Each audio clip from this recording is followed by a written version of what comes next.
അറിവാണ് സമൃദ്ധി, ബൈബിളാണ് അറിവ്. കാനാൻ ദേശം ബൈബിൾ റിയാലിറ്റി ഷോ തുടരുകയാണ്. തിരുവോണം ലോകം എമ്പാടുമുള്ള മലയാളി സമൂഹത്തിന്റെ ആഘോഷമാണത്. ജാതിയില്ല, മതമില്ല, രാഷ്ട്രീയമില്ല. അതിനപ്പുറത്തേക്ക് മലയാളി മക്കൾ ഒരുമിച്ച് കൂടുന്നു, സ്നേഹം പങ്കുവയ്ക്കുന്നു, ആഘോഷമാക്കുന്നു. കാനാൻ ദേശത്തിനും ഓണത്തിനും സാമ്യങ്ങൾ ഏറെ. കാനാൻ ദേശം സമ്പൽ സമൃദ്ധിയുടെ നാട്, തിരുവോണം സമ്പൽ സമൃദ്ധിയുടെ ഉത്സവം. എല്ലാ മാന്യ പ്രേക്ഷകർക്കും തിരുവോണത്തിന്റെ ആശംസകൾ. കാനാൻ ദേശം ബൈബിൾ റിയാലിറ്റി ഷോയിലേക്ക് സ്വാഗതവും.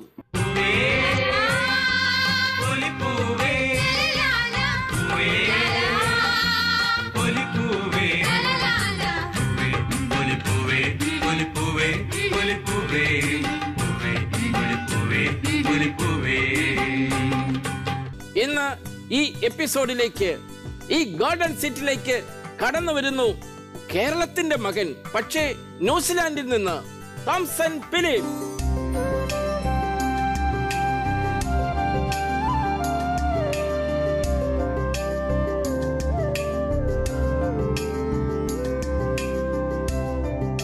Welcome Thomson.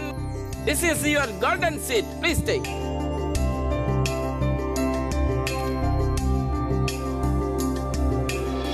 ഇന്നത്തെ എപ്പിസോഡിൽ നമ്മോടൊപ്പം കടന്നു വന്നിരിക്കുന്നത് ന്യൂസിലാൻഡിൽ നിന്നുള്ള തോംസൺ ഫിലിപ്പ്.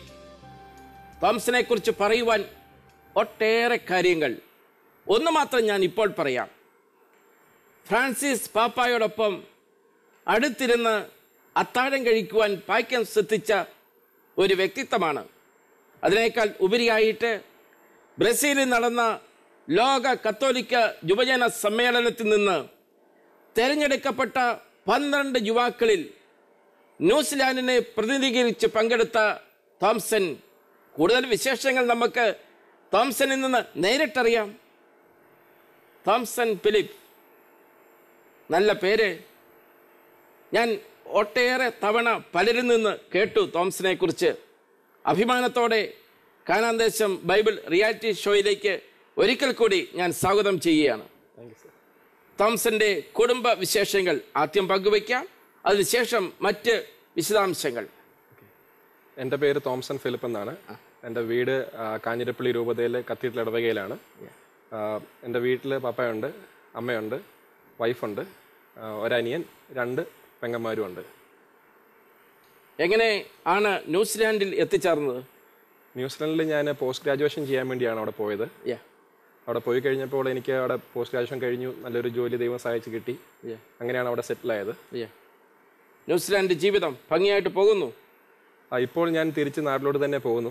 ന്യൂസിലാൻഡിലെ ലൈഫ് നല്ലതായിരുന്നു, നല്ല ലൈഫായിരുന്നു അവിടുത്തെ. പക്ഷേ ഞാൻ കഴിഞ്ഞ കൊല്ലം എനിക്ക് സാറ് പറഞ്ഞതുപോലെ എനിക്ക് ഫ്രാൻസിസ് മാർപ്പാപ്പയെ നേരിട്ടൊന്ന് കാണാനും ഞങ്ങൾക്ക് ഒരുമിച്ചൊരു ലഞ്ച് കഴിക്കാനൊക്കെ അവസരം കിട്ടി. അതിലൂടെ മാർപ്പാപ്പ ഒത്തിരി സന്ദേശങ്ങൾ തന്നു. യുവജനങ്ങൾ കൊടുക്കാനായിട്ടും സമൂഹത്തിലുള്ള നമുക്ക് പരിചയപ്പെടുന്ന ആൾക്കാർക്കൊക്കെ കൊടുക്കാനായിട്ട് കുറേ സന്ദേശങ്ങൾ തന്നു. അത് ന്യൂസിലാൻഡിലെ ഒരു 30ഓളം പള്ളികളിൽ പോയി അത് പങ്കുവെച്ചു. അവിടെ ഒരു യൂത്ത് കോൺഫറൻസ് ഒക്കെ സംഘടിപ്പിച്ചു. അവിടെ പറ്റാവുന്ന ആൾക്കാരോടെല്ലാം ഷെയർ ചെയ്തു. ഇനി ആ ഒരു സന്ദേശം നാട്ടിലും നമ്മുടെ ഈ രാജ്യത്തൊക്കെ ഉള്ള ആൾക്കാർക്ക് ഷെയർ ചെയ്യാൻ വേണ്ടി ഇപ്പം നാട്ടിലോട്ട് പോന്നേക്കുന്നു. ന്യൂസിലാൻഡിലെ ഒട്ടനവധി വിശേഷങ്ങൾ തോംസന് പങ്കുവയ്ക്കാനുണ്ടാവും, എനിക്കറിയാം. തീർച്ചയായും. അതോടൊപ്പം തന്നെ നാട്ടിലെ സ്കൂൾ പഠന കാലഘട്ടങ്ങൾ ഒരു നിമിഷം. ഞാൻ അമ്മ ടീച്ചറായിരുന്നതുകൊണ്ട് ഒത്തിരി സ്കൂളുകളിലാണ് ഞാൻ എൻ്റെ പ്രൈമറി സ്കൂളൊക്കെ ഞാൻ ഒത്തിരി സ്കൂളുകളിൽ വിശിഷ്ട സേവനം നടത്തിയല്ലേ? ഒത്തിരി സ്കൂളുകളായിട്ടാണ് പഠിച്ചിട്ടുള്ളത്. അപ്പോൾ ആദ്യം ഏതാ അവസാനം ഏതാന്നുള്ളത് എനിക്കിപ്പോൾ നല്ല തിട്ടമില്ല. എങ്കിലും 1ാം ക്ലാസ് തൊട്ട് ഞാൻ പഠിച്ചത് ആനക്കൽ സെന്റ് ആന്റണീസ് പബ്ലിക് സ്കൂളാണ്. കാഞ്ഞിരപ്പള്ളി സാപ്സ് എന്ന് പറയും. വളരെ കേരളത്തിലെല്ലാം ഫേമസ് ആയിട്ടുള്ളൊരു സ്കൂളാണ്. ഒത്തിരി റാങ്കുകാരും എല്ലാം അവിടെ പഠിക്കുന്നുണ്ട്. പിന്നെ ഞാൻ പഠിച്ചത് 6ാം ക്ലാസ് തൊട്ട് 10ാം ക്ലാസ് വരെ ഇടയ്ക്കുള്ള ഗ്യാപ്പിൽ ഞാൻ കോട്ടയം നവോദയ വിദ്യാലയത്തിലാണ് പഠിച്ചത്. അവിടെ ഒരു 5ാം ക്ലാസ്സിൽ ഒരു എൻട്രൻസ് എക്സാം എഴുതി കിട്ടുന്നതാണ്. സെൻട്രൽ ഗവൺമെൻറ്റിൻ്റെ സ്കൂളാണ്. വളരെ നല്ല ഹൈ ക്വാളിറ്റി ഓഫ് എഡ്യൂക്കേഷനാണ് അവിടെ നമുക്ക് കിട്ടുന്നത്. പിന്നെ 11ാം ക്ലാസ്സും 12ാം ക്ലാസ്സും തിരിച്ച് സെൻറ്റ് ആനീസ് പബ്ലിക് സ്കൂളിൽ തന്നെ വന്നു, ആനക്കലിൽ തന്നെ. അത് കഴിഞ്ഞ് പഠിച്ചത് എഞ്ചിനീയറിംഗ് പഠിക്കാൻ വേണ്ടി ബാംഗ്ലൂർ പോയി.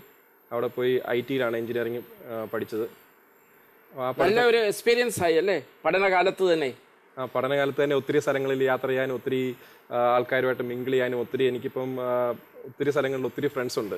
അപ്പോൾ അതുവഴി ഒത്തിരി സ്ഥലങ്ങളിലൊക്കെ പോകാൻ സാധിച്ചതുകൊണ്ടൊക്കെ. കാനാൻ ദേശം ബൈബിൾ റിയാലിറ്റി ഷോയിലേക്ക് കടന്നു വന്നു. ഈ ഷോ ഇതിനു മുമ്പ് കണ്ടിട്ടുണ്ട് പലതവണ എന്ന് ഞാൻ വിശ്വസിക്കുന്നു. തീർച്ചയായും ഞാൻ ഒത്തിരി പ്രാവശ്യം കണ്ടിട്ടുണ്ട്. കണ്ടപ്പോൾ എന്ത് തോന്നി? കണ്ടപ്പോൾ എനിക്ക് നല്ലൊരു ഇന്നത്തെ സമൂഹത്തിന് വേണ്ടതായിട്ടുള്ളൊരു റിയാലിറ്റി ഷോ ആയിട്ട് എനിക്ക് തോന്നിയത്. ബാക്കിയെല്ലാം മ്യൂസിക്കും ഡാൻസും അങ്ങനത്തെ കാര്യങ്ങളാണ്. പക്ഷേ ഇതിലൂടെ ആൾക്കാർക്ക് ഒത്തിരി നല്ല കാര്യങ്ങൾ, നല്ല സന്ദേശങ്ങൾ ലഭിക്കുന്നുണ്ട്. ഒത്തിരി ആൾക്കാർ ഇതിലൂടെ ക്വിസ് പ്രോഗ്രാമിൽ ഉപരിയായിട്ട് ഇതൊരു നല്ലൊരു പ്രോഗ്രാമാണ്. കാരണം ആൾക്കാർക്ക് അവരവരുടെ അനുഭവങ്ങൾ ഷെയർ ചെയ്യുമ്പോൾ ബാക്കിയുള്ളവർക്ക് അത് വിശ്വാസം വർദ്ധിക്കാനായിട്ട് ഇടയാകുന്നുണ്ട്. ഇപ്പം ഞാൻ പല പ്രോഗ്രാമുകളും കണ്ടിട്ടുണ്ട്. അവരുടെ വീട്ടിലെ കാര്യങ്ങളും അവർക്ക് എങ്ങനെയാണ് വിശ്വാസത്തിലോട്ട് വരാൻ സാധിച്ചതെന്നും ഒക്കെയുള്ള അനുഭവങ്ങൾ ഷെയർ ചെയ്യുമ്പോൾ നമുക്കതൊരു വളരെ ഒരു അട്രാക്റ്റീവായിട്ടും നമുക്കും ആ ഒരു അനുഭവത്തിലൂടെ എന്തുകൊണ്ട് കടന്നു പോകാൻ സാധിക്കുന്നില്ല, അല്ലെങ്കിൽ നമുക്ക് കടന്നു പോകാൻ പറ്റിയ സാഹചര്യങ്ങളെല്ലാം നമുക്കത് ഓർക്കാനും എല്ലാം സാധിക്കുന്നു. Thank you Thomson. നമുക്ക് വിഷയത്തിലേക്ക് കിടക്കാം. തോംസന്റെ കമ്പ്യൂട്ടറിൽ ഇപ്പോൾ 7 ബ്ലോക്കുകൾ കാണാം. ഇഷ്ടമുള്ള ബ്ലോക്ക്, ഇഷ്ടമുള്ള നിറമുള്ള ബ്ലോക്ക് തിരഞ്ഞെടുക്കുക.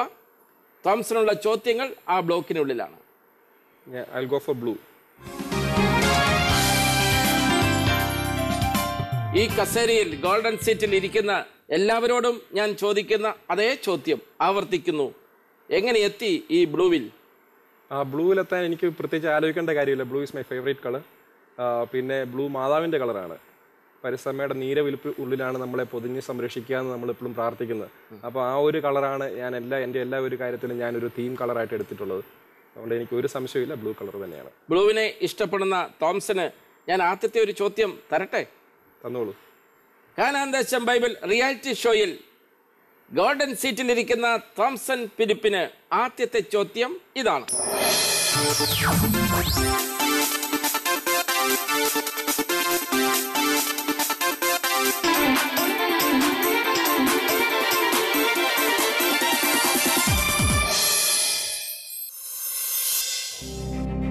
പിശാചിനാൽ പരീക്ഷിക്കപ്പെടുന്നതിന് യേശുവിനെ ആത്മാവ് എങ്ങോട്ടാണ് നയിച്ചത്?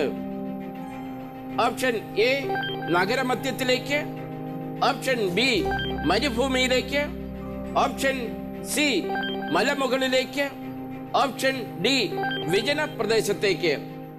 4 ഓപ്ഷൻസ്. ചിന്തിക്കുവാൻ 45 സെക്കൻഡുകൾ.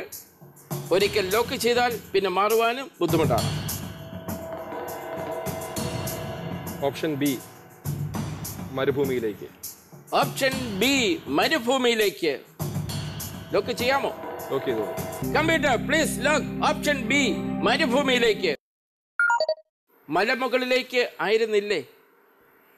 മലമുകളിലോട്ട് കൊണ്ടുപോയി, അവസാനമാണത്. അത് ആത്മാവല്ല കൊണ്ടുപോയത്, പിശാചാണ് കൊണ്ടുപോയത്. ചോദിക്കട്ടെ? Computer please check. Very good, congratulations.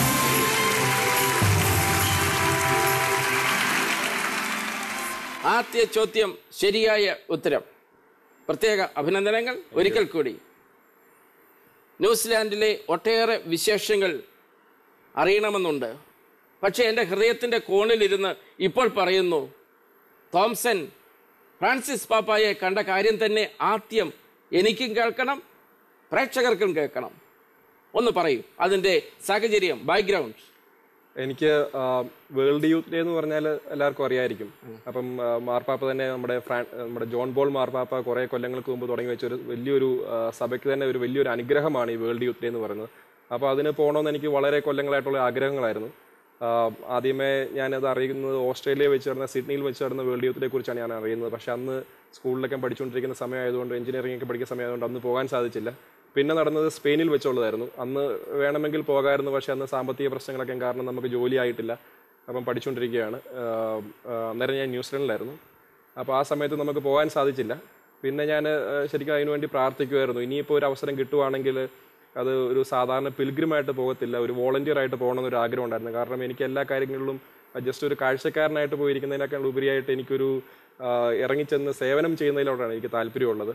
അപ്പം ന്യൂസിലൻഡിലെ പഠിത്തമൊക്കെ കഴിഞ്ഞു.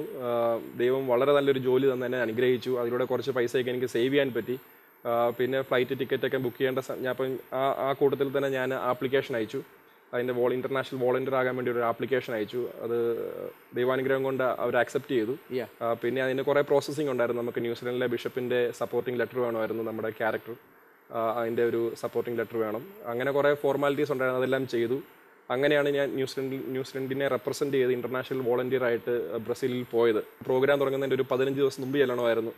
അപ്പോൾ അവിടെ ചെന്ന് കഴിഞ്ഞ് രണ്ടാമത്തെ ദിവസം എൻ്റെ ഫോണിലൊരു ഇമെയിൽ വന്നു. എനിക്ക് ഫോണിൽ ഇമെയിൽ വരാനുള്ള സൗകര്യം ഉള്ളത് കൊണ്ട് അങ്ങനെ ഒരു ഇമെയിൽ വന്നു. അതിൻ്റെ അകത്ത് എഴുതിയിരുന്ന കണ്ടന്റിൻ്റെ സാരാംശം ഇതാണ്: Thomson Philip, you have been invited to have lunch with the holy father. If you are free on that day please confirm immediately. Great. അപ്പം ഇങ്ങനൊരു ഇമെയിൽ വന്നു. അപ്പം എൻ്റെ പേര് തോമസ് എന്നായതുകൊണ്ടും നമ്മളെല്ലാം തൊട്ട് വിശ്വസിക്കുന്ന ആളായതുകൊണ്ടും ഞാൻ അതാദ്യമേ വിശ്വസിച്ചില്ല. കാരണം ഞാൻ IT-യിലുള്ള ഒരാളായതുകൊണ്ട് ഇത് ചിലപ്പം ഇപ്പം നമുക്ക് ഒത്തിരി സ്പാം ഇമെയിലുകളൊക്കെ ഇങ്ങനെ വരാറുണ്ട്. അപ്പം ഞാൻ വിശ്വസിച്ചില്ല ആദ്യമേ തന്നെ. കാരണം ഇതിങ്ങനെ വരാനുള്ള ഇങ്ങനെ ഒരു കാര്യത്തെക്കുറിച്ച് പോലും എനിക്കറിയത്തില്ല. തോമസ് അപ്പോസ്തലന്റെ പാരമ്പര്യമാണല്ലോ. അത് തന്നെ. പിന്നെ ഞാൻ അതിനെക്കുറിച്ച് നമുക്ക് ഇന്റർനെറ്റിൽ IT-യിൽ അറിയാവുന്ന കാര്യങ്ങളെല്ലാം വെച്ച് ഈ ഇമെയിലിന്റെ സോഴ്സും കാര്യങ്ങളും എല്ലാം ചെക്ക് ചെയ്തു. അപ്പം എനിക്ക് ഇതിൻ്റെ അകത്ത് സസ്പീഷ്യസ് ആയിട്ടൊന്നും തോന്നിയില്ല. എങ്കിലും ഞാൻ അതിന് റിപ്ലൈ കൊടുത്തു. അങ്ങനെയാണ് എനിക്ക് ഈ ഒരു ലഞ്ചിന് പോകാനൊരു മാർപ്പാപ്പയെ കാണാനൊരു അവസരം കിട്ടിയത്. അത് 35 ലക്ഷം ആൾക്കാരുണ്ടായിരുന്നു അവിടെ. അതിൻ്റെ അകത്തുനിന്ന് ഒരു 12 പേരെ തിരഞ്ഞെടുത്തു എന്നുള്ള കാര്യങ്ങളൊക്കെ ഞാൻ ഈ ലഞ്ച് നടക്കുന്ന സമയത്താണ് ഞാൻ അറിയുന്നത്. 12 പേരെ ഉള്ളൂ എന്നുള്ള കാര്യങ്ങളൊക്കെ നമുക്ക് പറയാം. മാർപ്പാപ്പയെ കണ്ടതിന് ശേഷമുള്ള കാര്യങ്ങൾ എല്ലാം. അതിനു മുമ്പ് അടുത്ത ചോദ്യത്തിലേക്ക് ഞാൻ പോകട്ടെ. ഷുവർ. കാനാൻ ദേശം ബൈബിൾ റിയാലിറ്റി ഷോയിൽ തോംസൺ ഫിലിപ്പിനുള്ള രണ്ടാമത്തെ ചോദ്യം ഇതാണ്.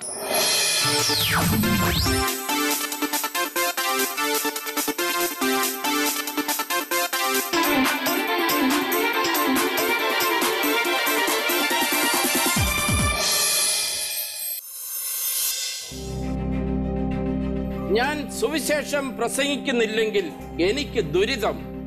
പ്രസിദ്ധമായ ഈ വാക്യം ഏത് പുസ്തകത്തിൽ നിന്നാണ്? ഓപ്ഷൻ എ 1 തെസ്സലോനിക്ക, ഓപ്ഷൻ ബി 2 കൊറിന്ത്യോസ്, ഓപ്ഷൻ സി 1 കൊറിന്ത്യോസ്, ഓപ്ഷൻ ഡി 2 തെസ്സലോനിക്ക.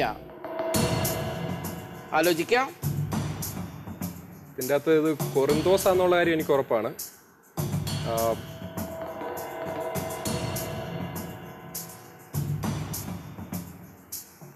2 ഉണ്ട്, 1 ഉണ്ട്, ബി ഉണ്ട്, സി ഉണ്ട്.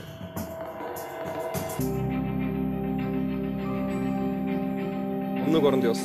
ഓപ്ഷൻ സി 1 കൊറിന്ത്യോസ്. യെസ്. ലോക്ക് ചെയ്യട്ടെ? Definitely. Computer please lock option C 1 കൊറിന്ത്യോസ്. എന്ത് പറ്റി ഇവിടെ ഒരു കൺഫ്യൂഷൻ?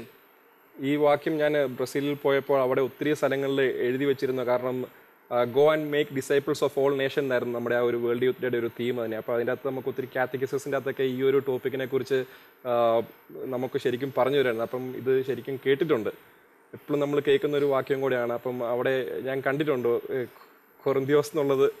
ഞാനവിടെ ശരിക്കും ഈ വാക്യം നമ്മുടെ ഹൃദയത്തിൽ അങ്ങ് നമ്മൾ പിടിച്ചു വാങ്ങി ഉറപ്പിച്ചിരിക്കുകയാണ്. അത് തന്നെ അല്ലേ? പക്ഷേ ചെറിയൊരു സംശയം, 1-ലാണോ 2-ലാണോ കൊറിന്തിയോസ്? അത് തന്നെ. ചോദിക്കാം കമ്പ്യൂട്ടറിനോട്.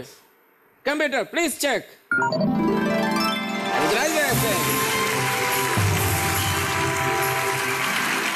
മാർപ്പാപ്പായോടൊപ്പം ഉണ്ടായിരുന്ന ആ കഥകൾ, ജീവിക്കുന്ന കഥകൾ കേൾക്കണമെന്നുണ്ട്. അതിനു മുമ്പ് തോമസിനോടൊപ്പം ആരൊക്കെ എത്തിച്ചേർന്നിരിക്കുന്നു കാനാൻ ദേശത്ത്? ഇപ്പൊ ഇന്ന് എൻ്റെ കൂടെ വന്നിരിക്കുന്ന എൻ്റെ പപ്പ വന്നിട്ടുണ്ട്, അമ്മ വന്നിട്ടുണ്ട്. ഞാൻ അവരിലേക്ക് നേരിട്ട് പോയാലോ? ഒന്ന് പരിചയപ്പെടുത്തുക. എൻ്റെ പേര് ഫിലിപ്പോസ്. ഞാൻ 30 വർഷത്തോളം PWDയിൽ ഉദ്യോഗസ്ഥനായിരുന്നു. ഇപ്പോൾ റിട്ടയർ ചെയ്ത് ഇരിക്കുന്നു. വൈഫ് ടീച്ചറായിരുന്നു. ഞങ്ങൾക്ക് 4 മക്കളാണ്. തോമസൺ മൂത്തയാൾ, രണ്ടാമത്തെ മോൻ ഞങ്ങളോടൊപ്പം ഇവിടെ എത്തിയിട്ടുണ്ട്. ബാക്കി 2 പെൺകുട്ടികൾ, അവർ 2 പേരും അവരുടെ MTech-ഉം BTech-ഉം ചെയ്തുകൊണ്ടിരിക്കുന്നു. ഇപ്പോൾ എന്ത് ചെയ്യുന്നു പപ്പ? ഞാനിപ്പോൾ റിട്ടയർ ചെയ്തു. ഞാൻ നമ്മുടെ ഒരു 10ഓളം ദേവാലയങ്ങൾ രൂപകൽപ്പന ചെയ്ത് നേരത്തെ ചെയ്യിപ്പിച്ചിട്ടുണ്ട്. കൺസ്ട്രക്ഷൻ കമ്പനി ആയിട്ട് ഇല്ല, നേരത്തെ സർവീസിലായിരുന്നു. സർവീസ് കഴിഞ്ഞ് ഇറങ്ങിയതേ ഉള്ളൂ. ഇപ്പം വേറെ ഒരു കോളേജിന്റെ വർക്കുകളും ഒക്കെ ആയിട്ട് ഇങ്ങനെ മുന്നോട്ട് പോകുന്നു. അമ്മ? ഞാൻ ബീന, റിട്ടയർഡ് സ്കൂൾ ടീച്ചറാണ്. ടീച്ചറിന്റെ അടുത്തിരിക്കുന്നയാൾ? എൻ്റെ മോള് വന്ന മോള് എന്ന് പറഞ്ഞാൽ തോംസന്റെ സ്വന്തം പരിചയപ്പെടുത്തൂ. എൻ്റെ പേര് മിനു, വൈഫാണ്. ഞാൻ ഡോക്ടറായിട്ട് വർക്ക് ചെയ്യാണ്. എവിടെ? താലൂക്ക് ഹോസ്പിറ്റലിലെ അസിസ്റ്റന്റ് സർജൻ. വീട് എവിടെയാ മോളെ? വീട് തോപ്പുംപടി, എറണാകുളം. എൻ്റെ പേര് ജാക്സൺ, തോംസൻ്റെ നേരെ ഇളയ ബ്രദറാണ്. ഞാൻ ആർക്കിടെക്റ്റാണ്. ഇപ്പോൾ കോഴ്സ് കഴിഞ്ഞിട്ട് ഇപ്പം 2 വർഷമാകുന്നു. ഇപ്പം ഫാദറിൻ്റെ കൂടെ കൺസ്ട്രക്ഷൻ ഇൻഡസ്ട്രിയിലാണ്. മാസ്റ്റേഴ്സ് ചെയ്യാനുള്ള കാര്യങ്ങളൊക്കെ നോക്കിക്കൊണ്ടിരിക്കുന്നു. ചേട്ടൻ്റെ അനുജൻ, ചേട്ടൻ്റെ വീരകഥകളൊക്കെ കേൾക്കുന്നില്ലേ? കേൾക്കുന്നുണ്ട്. സഭയുടെ കടന്നു പോയിക്കൊണ്ടിരിക്കുകയാണ്. എന്തോ വീരകഥകളിൽ കൂടെ ഇങ്ങനെ പൊയ്ക്കൊണ്ടിരിക്കുന്ന അത് അനുജന് ഒരു ഊർജം, ശക്തി പകർന്നു കിട്ടുന്നുണ്ടോ? തീർച്ചയായിട്ടും. ഹംസന്റെ പപ്പ മോനെക്കുറിച്ച്, പപ്പായ്ക്കുള്ള കാഴ്ചപ്പാട്, ചിന്തകൾ എവിടെ വരെ എത്തി മോൻ ഇപ്പോൾ? ആത്മീയമായിട്ടും ഭൗതികമായിട്ടും എന്തു പറയുന്നു? വളരെ നല്ല അഭിപ്രായമാണ്. 4 മക്കളിൽ 3ാമത്തെ ആളാണ്. ദൈവാനുഗ്രഹം കൊണ്ട് മക്കൾക്കൊക്കെ നല്ല വിദ്യാഭ്യാസം കൊടുക്കാൻ സാധിച്ചിട്ടുണ്ട്. അത് അവർ വേണ്ട രീതിയിൽ അത് ഉപയോഗിക്കുന്നു. ദൈവത്തിൽ ആശ്രയിച്ചുകൊണ്ട് തന്നെ ഞങ്ങളുടെ കുടുംബം മുന്നോട്ട് പോകുന്നു. അതിൻ്റേതായ എല്ലാ ദൈവാനുഗ്രഹങ്ങളും ഞങ്ങൾക്ക് കിട്ടിക്കൊണ്ടിരിക്കുന്നു. അതുകൊണ്ടാണ് ഇപ്പോൾ ഈ കാനാൻ ദേശത്തിലേക്ക് വരാൻ തന്നെ ദൈവം ഞങ്ങൾക്ക് അവസരം നൽകിയതെന്ന് ഞങ്ങൾ പൂർണ്ണമായി വിശ്വസിക്കുന്നു. ടീച്ചർ, അനേകായിരം കുഞ്ഞു മക്കൾക്ക് നല്ല ഉപദേശങ്ങൾ ഒക്കെ പകർന്നേകി അറിവിൻ്റെ പുതിയ ലോകത്തിലേക്ക് അവരെ കൈപിടിച്ച് ഉയർത്തിയ വലിയ ഉത്തരവാദിത്വം അല്ലേ? അതെ. എങ്ങനെ ഉണ്ടായിരുന്നു ആ കാലഘട്ടം? ശക്തനായവൻ നമ്മെ കൊണ്ട് പല കാര്യങ്ങളും അവനിലൂടെ ചെയ്യിപ്പിക്കുന്നു. എല്ലാം ദൈവത്തിൻ്റെ കൃപയിൽ ആശ്രയിച്ചുകൊണ്ട് മുന്നോട്ട് പോകുന്നു. സന്തോഷം കണ്ടെത്തി മുന്നോട്ട് പോകുന്നു. നല്ല കുടുംബം, സമർത്ഥമായ അനുഗ്രഹങ്ങൾ ഏറ്റുവാങ്ങി ആ കുടുംബത്തിലേക്കാണ് മിന്നു കടന്നു വന്നത് അല്ലേ? തീർച്ചയായും. എങ്ങനെയുണ്ട് തോംസൺ? നല്ലൊരു ഹസ്ബൻഡാണ്, റിലീജിയസ് ആണ്, എല്ലാത്തിലും ഉപരിയായി നല്ലൊരു വ്യക്തിയാണ്. തോംസന്റെ ആത്മീയ ആ നിലവാരത്തിലേക്ക് മോക്ക് ഉയർന്നു വരുവാൻ സാധിക്കുന്നുണ്ടോ? ശ്രമിക്കുന്നുണ്ട്. ഞാൻ പോകട്ടെ തോംസണിലേക്ക്. തീർച്ചയായും. ഭാര്യയെ മിന്നുവിനെ നമുക്ക് കൊണ്ടുവരണം, പിടിച്ചുയർത്തി തോംസന്റെ ആത്മീയ അരൂപികൾ പങ്കുവെച്ചുകൊണ്ട് ചൈതന്യം പകർന്നേകി അല്ലേ? ഡെഫിനറ്റ്ലി. മിനു എളിമ കൊണ്ട് പറഞ്ഞതാണ്, എന്നെക്കാട്ടിലും പുറകിലത്. പക്ഷേ എന്നെക്കാട്ടിലും ഒരുപടി മുമ്പിലാണ് മിനു. ഇതാണ് നിങ്ങളുടെ ആ ഫാമിലി ചേർച്ച എന്ന് ഞാൻ പറയും. ഭാര്യ ഭർത്താവിനെ കുറിച്ച് പറയുന്നു, ഭർത്താവ് ഭാര്യയെക്കുറിച്ച് പറയുന്നു, അവിടെ സ്നേഹം പങ്കുവെക്കുന്നു. മോനെ, അടുത്ത ചോദ്യത്തിലേക്ക് ഞാൻ പൊയ്ക്കൊള്ളട്ടെ. മാർപ്പാപ്പയെക്കുറിച്ചുള്ള കാര്യങ്ങൾ കേൾക്കണം, പക്ഷേ ഈ ചോദ്യം കഴിഞ്ഞതിന് ശേഷം 3ാമത്തെ ചോദ്യം. ഓക്കെ? കാനാൻ ദേശം ബൈബിൾ റിയാലിറ്റി ഷോയിൽ തോംസനുള്ള 3ാമത്തെ ചോദ്യം ഇതാണ്.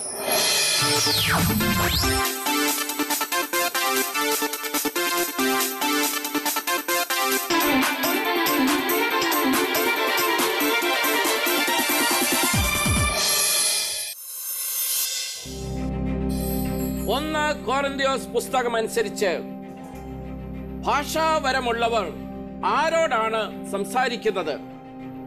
ഓപ്ഷൻ എ ദൈവത്തോട്, ഓപ്ഷൻ ബി പരിശുദ്ധാത്മാവിനോട്, ഓപ്ഷൻ സി ക്രിസ്തുവിനോട്, ഓപ്ഷൻ ഡി മനുഷ്യരോട്. 4 ഓപ്ഷൻസ്: ദൈവത്തോട്, പരിശുദ്ധാത്മാവിനോട്, ക്രിസ്തുവിനോട്, മനുഷ്യരോട്. ഭാഷാവരമുള്ളവർ സംസാരിക്കുന്നത് ഏതായാലും മനുഷ്യരോടല്ല.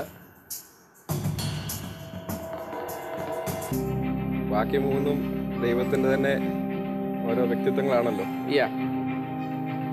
എവിടെ ഉറപ്പിക്കാം? നമുക്ക് ഏതായാലും ഈ പ്രാവശ്യം എയിൽ ഉറപ്പിക്കാം. ദൈവത്തോട്.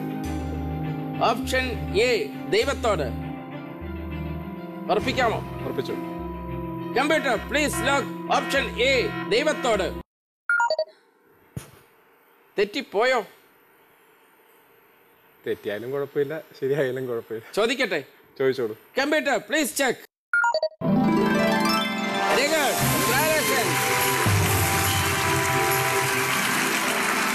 3 ശരിയായ ഉത്തരങ്ങൾ. പോകാം മോനെ പാപ്പായിലേക്ക്.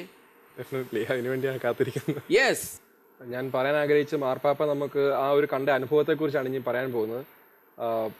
അവിടെ ജൂലൈ 26 തീയതി 2013 അന്നായിരുന്നു ഞങ്ങൾ മാർപ്പാപ്പയെ കണ്ടത്. 2013 ജൂലൈ 26. അത് ജീവിതത്തിൽ ഒരിക്കലും മറക്കാൻ പറ്റാത്ത ഒരു ദിവസമാണ്. അപ്പോൾ അന്ന് അവിടെ ചെല്ലാൻ പറഞ്ഞ സ്ഥലത്ത് നമ്മൾ ചെന്നു. ആർച്ച് ബിഷപ്പിന്റെ റെസിഡൻസിലായിരുന്നു ചെല്ലാൻ പറഞ്ഞിരുന്നത്. അവിടെ രാവിലെ 7 മണിയായപ്പോൾ തന്നെ ചെല്ലണമായിരുന്നു. സെക്യൂരിറ്റി ചെക്കിങ്ങും കാര്യങ്ങളെല്ലാം ഉണ്ടായിരുന്നു. അത് കഴിഞ്ഞ് നമ്മളെ ഒരു മുറിയിൽ കൊണ്ടാക്കി. അപ്പോൾ അവിടെ വെച്ചാണ് ബാക്കി എത്ര പേരുണ്ടെന്നുള്ള കാര്യങ്ങളൊക്കെ നമുക്ക് മനസ്സിലാകുന്നത്. ബാക്കി മൊത്തം 12 പേരാണ് തിരഞ്ഞെടുത്തിരുന്നത്. പല രാജ്യത്തു നിന്നുള്ള ആൾക്കാരായിരുന്നു, പല ഭാഷകൾ സംസാരിക്കുന്ന ആൾക്കാരായിരുന്നു. നമുക്ക് എല്ലാവരുമായിട്ടൊന്നും കമ്മ്യൂണിക്കേറ്റ് ചെയ്യാൻ പറ്റിയില്ല. എങ്കിലും ഞങ്ങളെല്ലാവരും ഭയങ്കര നെർവസ് ആയിരുന്നു ആ സമയത്ത്. അപ്പോൾ ഞങ്ങൾക്ക് അറിയാവുന്ന ഭാഷയിൽ ഞങ്ങളെല്ലാം കൊന്തയെല്ലിക്കൊണ്ടിരിക്കുകയായിരുന്നു കണ്ടിന്യൂസ് ആയിട്ട്. അപ്പോൾ മാർപ്പാപ്പ അന്നേരം ചെയ്തുകൊണ്ടിരിക്കുന്ന കാര്യങ്ങളെല്ലാം നമുക്ക് അവിടെ CCTV നമുക്ക് കാണാൻ സാധിക്കുന്നുണ്ട്. അപ്പോൾ മാർപ്പാപ്പ തൊട്ടടുത്ത് തന്നെയുള്ള സ്ഥലത്ത് ഒരു പ്രെയർ മീറ്റിംഗ് ലീഡ് ചെയ്തുകൊണ്ടിരിക്കുകയായിരുന്നു. അപ്പം അത് കഴിഞ്ഞു കുറച്ച് കഴിയുമ്പോൾ അവിടുത്തെ ആർച്ച് ബിഷപ്പ് വന്നിട്ട് നമ്മളോടൊരു റൂമിലോട്ട് പോകാൻ പറഞ്ഞു. അപ്പോൾ അന്നേരമാണ് നമ്മൾ ഡൈനിങ് റൂമിലോട്ട് ചെല്ലുന്നത്. ആ ഡൈനിങ് റൂമിൽ ചെല്ലുന്നു. അപ്പം എല്ലാവരോടും ലൈനിൽ നിൽക്കാൻ പറഞ്ഞു. എല്ലാവരും ലൈനിൽ നിന്നു. എന്താ പറയുന്നുള്ളത് എനിക്ക് മനസ്സിലാവുന്നത്. ഞാൻ എല്ലാവരും ഫോളോ ചെയ്യുന്നത്. കാരണം ആർച്ച് ബിഷപ്പ് സംസാരിച്ചുകൊണ്ടിരുന്നത് പോർച്ചുഗീസ് ഭാഷയല്ല സംസാരിച്ചുകൊണ്ടിരുന്നത്. പിന്നെ സ്പാനിഷിലോട്ടും കുറെ ആൾക്കാർക്ക് സ്പാനിഷ് അറിയാവുന്നതുകൊണ്ട് അവർക്കും മനസ്സിലാവുന്നുണ്ടായിരുന്നു. പക്ഷേ ഇംഗ്ലീഷ് മാത്രം അറിയാവുന്നവർക്കൊന്നും മനസ്സിലാവുന്നില്ലായിരുന്നു. അപ്പം ആർച്ച് ബിഷപ്പ് ശ്രമിച്ചു കുറച്ച് കാര്യങ്ങളൊക്കെ ഇംഗ്ലീഷിൽ പറഞ്ഞു തരാനായിട്ട്. പക്ഷേ എങ്കിലും പുള്ളി ശ്രമിച്ചു, എനിക്ക് മനസ്സിലായില്ല. എന്നിട്ട് അവസാനം എനിക്ക് മനസ്സിലാകാത്തത് കൊണ്ട് എന്നെ കയ്യിൽ പിടിച്ചുകൊണ്ട് ആദ്യത്തെ കസേരയിൽ കൊണ്ടിരുത്തി. അപ്പോഴും ഒരു സംശയം ഉണ്ടായിരുന്നു, മാർപ്പാപ്പ വന്നാൽ തന്നെ ഈ ടേബിളിൻ്റെ ഏത് സൈഡിലാണ് ഇരിക്കാൻ പോകുന്നത്. ഒന്നെങ്കിൽ എൻ്റെ തൊട്ടടുത്ത് വരും, അല്ലെങ്കിൽ എന്നിൽ നിന്ന് ഏറ്റവും ദൂരെ പോകും. അപ്പം 2 ഓപ്ഷൻ ഉണ്ട്. ഏതായാലും മാർപ്പാപ്പ വന്നു. ആദ്യം തന്നെ എന്നെ വന്ന് ഗ്രീറ്റ് ചെയ്തു. കാരണം ഞാൻ ലൈനിൽ ആദ്യമേ വന്നിരുന്നത്. വന്നു ഗ്രീറ്റ് ചെയ്തു. അപ്പം ഞാൻ എന്നെക്കുറിച്ച് പറഞ്ഞു. എൻ്റെ പേര് തോംസൺ ഫിലിപ്പ് എന്നാണ്, ന്യൂസിലൻഡിൽ നിന്ന് വരുന്നതെല്ലാം പറഞ്ഞു. അങ്ങനെ ഞങ്ങൾ 12 പേരെ വന്ന് ഗ്രീറ്റ് ചെയ്തു. ഏറ്റവും അവസാനം നമ്മളിപ്പോൾ ഈ വീഡിയോ കണ്ടതുപോലെ നമുക്ക് അവസാനത്തെ പെങ്കൊച്ചിന് ഒരു മാർപ്പാപ്പയ്ക്ക് കൊണ്ട് ഒരു പുതിയ തൊപ്പി കൊണ്ടുവന്നിട്ടുണ്ടായിരുന്നു. ആ തൊപ്പി പെങ്കൊച്ച് മാർപ്പാപ്പയ്ക്ക് കൊടുത്തു. മാർപ്പാപ്പ സ്വന്തം തലയിലിരുന്ന് തൊപ്പി എടുത്ത് ആ പെങ്കൊച്ചിന് കൊടുത്തു. അപ്പോൾ അവർ തമ്മിൽ ആ തൊപ്പി എക്സ്ചേഞ്ച് ചെയ്തു. എന്നിട്ട് വന്ന് ഭക്ഷണം വെഞ്ചരിച്ചു, ആശീർവദിച്ചു. എന്നിട്ട് നമ്മളോടെല്ലാം ഭക്ഷണം കഴിക്കാമെന്ന് പറഞ്ഞു. അപ്പോഴും ഞങ്ങളെല്ലാം പേടിച്ചിരിക്കുക. അപ്പോൾ എല്ലാവർക്കും ഭയങ്കര ഒരു വിറയലും ടെൻഷനൊക്കെയാണ്. അപ്പം മാർപ്പാപ്പ ചോദിച്ചു, നിങ്ങൾ വലിയൊരു അനുഭവമല്ലേ? വലിയൊരു അനുഭവമാണ്. അപ്പം മാർപ്പാപ്പ ചോദിച്ചു, നിങ്ങൾ എന്തുകൊണ്ടാണ് ടെൻഷൻ അടിച്ചിരിക്കുന്നതെന്ന് ചോദിച്ചു. അപ്പോൾ അർജന്റീനക്കാരനായിട്ടൊരു പയ്യനുണ്ടായിരുന്നു, മാർപ്പാപ്പയുടെ തന്നെ രൂപത എന്നുള്ള ആളാണ്. അപ്പം പുള്ളി പറഞ്ഞതൊരു വളരെ തമാശയായിട്ടൊരു ഉത്തരം പറഞ്ഞു. അപ്പം മാർപ്പാപ്പ അത് കേട്ടിട്ട് ചിരിച്ചു. പുള്ളി പറഞ്ഞത് ഇതാണ്, ഞങ്ങൾ സാധാരണ മാർപ്പാപ്പയുടെ അല്ല ഭക്ഷണം കഴിക്കുന്നത്, അതുകൊണ്ടാണ് ഞങ്ങൾ ടെൻഷൻ അടിക്കുന്നത്, പിന്നെ പേടിച്ചിരിക്കുന്നത്. അപ്പം മാർപ്പാപ്പ പറഞ്ഞു, ഞാൻ സാധാരണ ഒരു മനുഷ്യനാണ്, നിങ്ങൾ എന്നെ പേടിക്കുമൊന്നും വേണ്ട, നമുക്കെല്ലാം നല്ലവർക്ക് ഭക്ഷണം കഴിക്കാം, പേടിച്ചാൽ ഭക്ഷണം കഴിക്കാൻ പറ്റത്തില്ല എന്നെല്ലാം പറഞ്ഞു. എന്നിട്ട് മാർപ്പാപ്പയുടെ കൊണ്ടുവച്ചിരുന്ന ഭക്ഷണം ഒരു ഗാർലിക് ബ്രെഡാണ് ആദ്യമേ കൊണ്ട് വെച്ചിരുന്നത്. ആ ബ്രെഡ് മുറിച്ചിട്ട് എനിക്ക് മുഴുവൻ കഴിക്കാൻ പറ്റത്തില്ലെന്ന് പറഞ്ഞ് പകുതി എടുത്ത് എനിക്ക് തൊട്ടടുത്തിരുന്നുകൊണ്ട് എനിക്ക് അങ്ങനെ ഒരു ഭാഗ്യം കൂടെ കിട്ടി. പകുതി ബ്രെഡ് എടുത്ത് എനിക്ക് തന്നു. അപ്പം എനിക്ക് ആ ബ്രെഡ് കഴിക്കാനും കൂടി ഉള്ളൊരു അവസരം കിട്ടി. അത് കഴിഞ്ഞ് ഞങ്ങളിങ്ങനെ സംസാരിക്കുകയായിരുന്നു. അപ്പം 2 സിസ്റ്റേഴ്സ് വന്ന് അന്നേരത്തേനും വീഡിയോഗ്രാഫേഴ്സിനെയും ഫോട്ടോഗ്രാഫേഴ്സിനെ എല്ലാം റൂമിൽ നിന്ന് പുറത്താക്കി, സെക്യൂരിറ്റിക്കാരെല്ലാം പുറത്തായി. പിന്നെ ഉള്ളത് ആർച്ച് ബിഷപ്പുണ്ട്, മാർപ്പാപ്പയുണ്ട്, 2 സിസ്റ്റർമാരുണ്ട്, പിന്നെ ഞങ്ങൾ 12 പേരുമുണ്ട്. ഈ സിസ്റ്റർമാരായിരുന്നു ഭക്ഷണം വിളമ്പി കൊടുത്തുകൊണ്ടിരുന്നത്.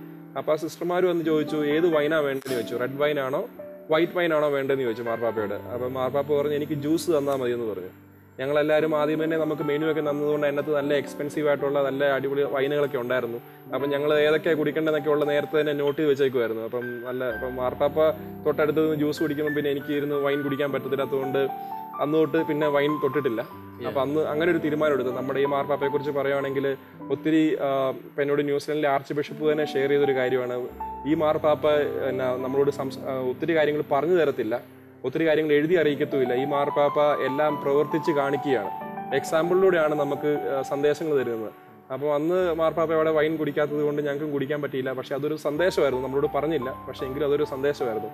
അതിനുശേഷം ഞങ്ങൾക്ക് മാർപ്പാപ്പയോട് ഒത്തിരി കാര്യങ്ങൾ അങ്ങോട്ട് ചോദിക്കാനുള്ള അവസരം ഉണ്ടായിരുന്നു. ഒത്തിരി ക്വസ്റ്റ്യൻസ് ഒക്കെ ഞങ്ങൾ അങ്ങോട്ട് ചോദിച്ചു. അത് കഴിഞ്ഞ് മാർപ്പാപ്പ ഞങ്ങളോട് കുറേ ചോദ്യങ്ങൾ ചോദിച്ചു. അപ്പം ഞങ്ങൾ ചോദിച്ച ചോദ്യം ഇതാണ്, എല്ലാവരോടും ഓരോ ചോദ്യങ്ങൾ ചോദിക്കാൻ പറഞ്ഞു. പക്ഷെ ആരും ഒന്നും ചോദിച്ചില്ല, എല്ലാവരും പേടിച്ചിരിക്കുകയാണ്. അപ്പം ആദ്യം തന്നെ എന്നോട് പറഞ്ഞു, നീ ചോദിക്കാൻ പറഞ്ഞു. അപ്പം ആ ചോദ്യം നമുക്ക് കടക്കാം. അടുത്ത എന്റെ ചോദ്യത്തിന് ശേഷം ഓക്കെ എന്ത് പറയുന്നു? ഷുവർ. എത്രാമത്തെ ചോദ്യമാണ് എന്റെ ചോദ്യം? നാലാമത്തെ ചോദ്യം ചോദിക്കട്ടെ? യെസ്. കാനാന്തശം ബൈബിൾ റിയാലിറ്റി ഷോയിൽ തോംസൺ ഫിലിപ്പിനുള്ള 4ാമത്തെ ചോദ്യം ഇതാണ്.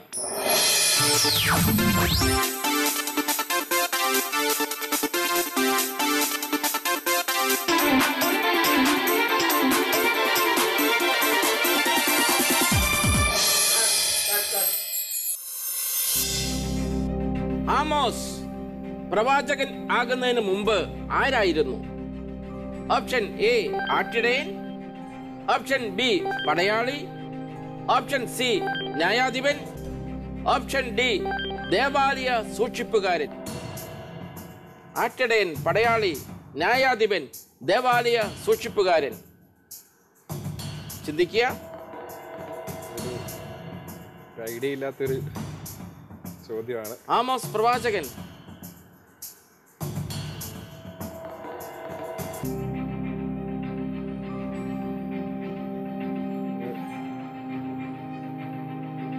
എവിടെ ലോക്ക് ചെയ്യണം? പടയാളി അല്ലെങ്കിൽ ആട്ടിടയൻ, രണ്ടിലൊന്നായിരിക്കും. നമുക്ക് ആട്ടിടയൻ ലോക്ക് ചെയ്യാം സാറേ. ചെയ്യട്ടെ. ഓപ്ഷൻ എ ആട്ടിടയൻ. Please lock. പടയാളി അല്ലെങ്കിൽ ആട്ടിടയൻ. പടയാളിയാകാൻ സാധ്യതയുണ്ടോ? ന്യായാധിപൻ അല്ലേ? ന്യായാധിപനല്ല. ആട്ടിടയനെ ലോക്ക് ചെയ്തിരിക്കുന്നു. ഇനി മാറാനും സാധിക്കില്ല. പരാജയപ്പെട്ടാൽ പുറത്തേക്ക് പോകാം. പക്ഷേ മാർപ്പാപ്പായോട് ചോദിച്ച ചോദ്യങ്ങളും ഉത്തരങ്ങളും ഒക്കെ കേൾക്കണം. അതിനുശേഷം കമ്പ്യൂട്ടറിനോട് ചോദിക്കാം. ചോദിച്ചോളൂ. Computer please check. Very good.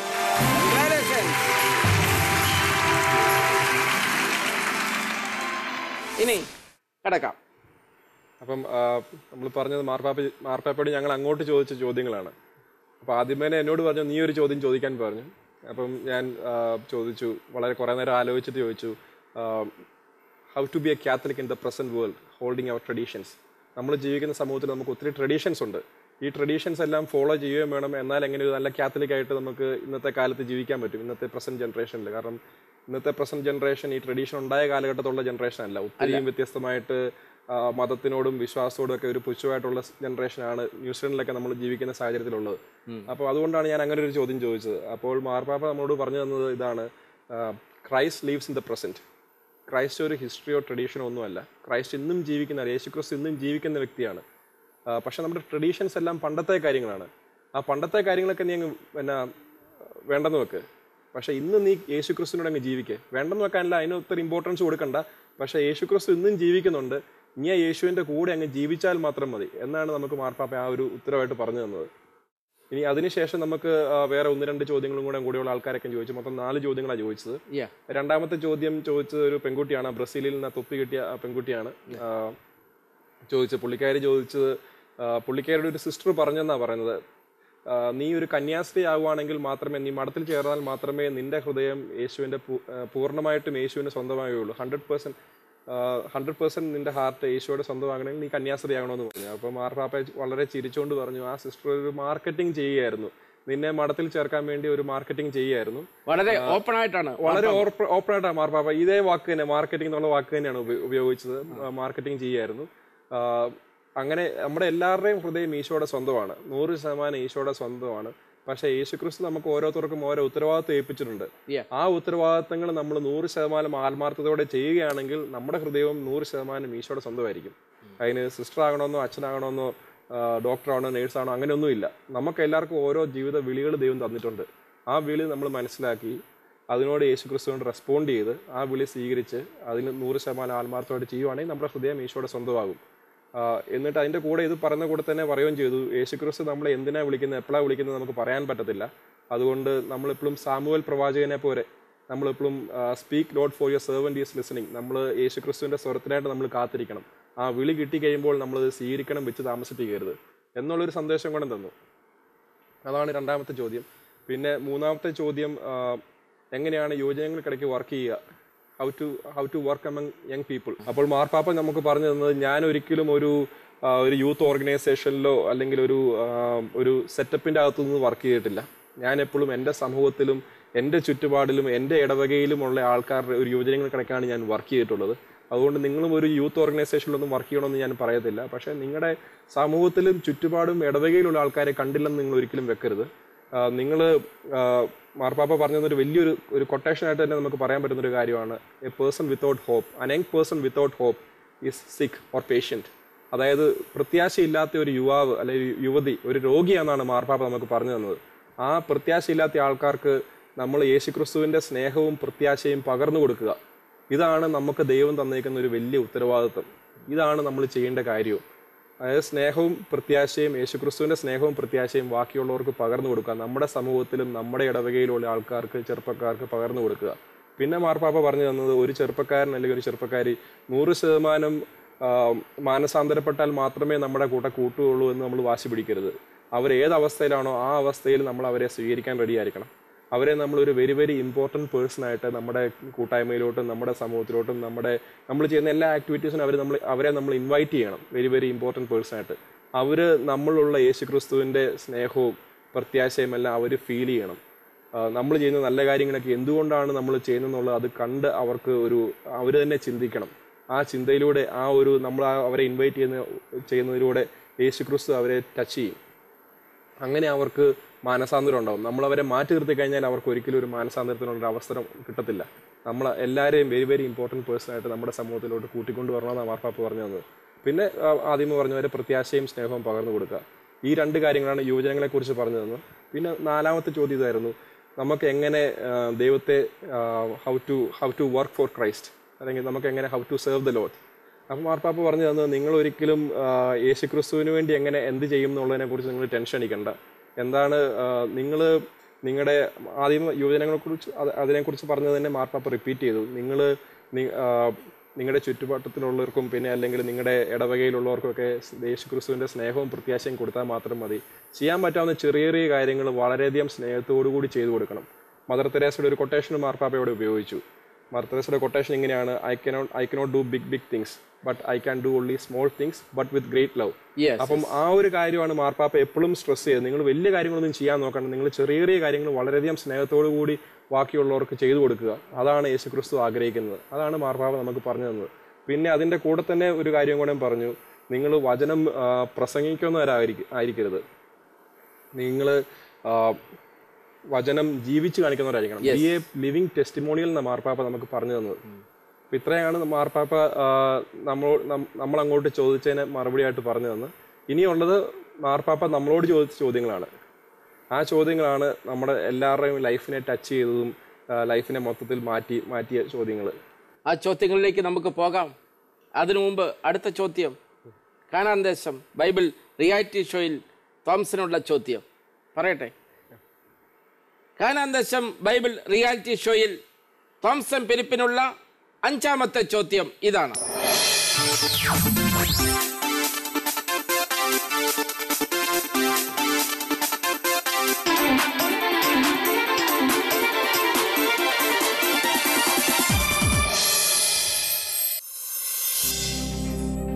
ആരാണ് തന്റെ വയൽ വിറ്റ് കിട്ടിയ പണം അപ്പോസ്തലന്മാരുടെ കാൽക്കൽ അർപ്പിച്ചത്? ഓപ്ഷൻ എ അഖീല, option B Gamaliel, option C Ananias, option D Joseph.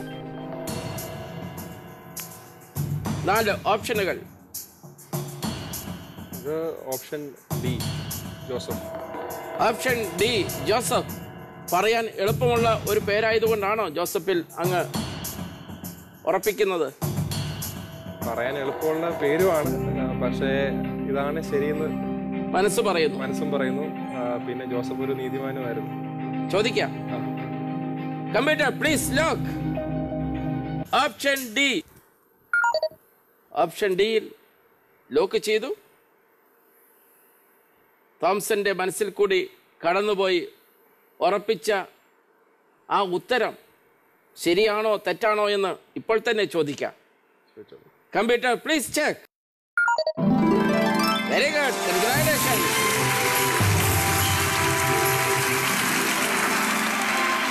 മാർപ്പാപ്പ മോനോട് ചോദിച്ച ചോദ്യങ്ങൾ ഏതൊക്കെയാണെന്ന് അറിയാൻ ആഗ്രഹിക്കുന്നു.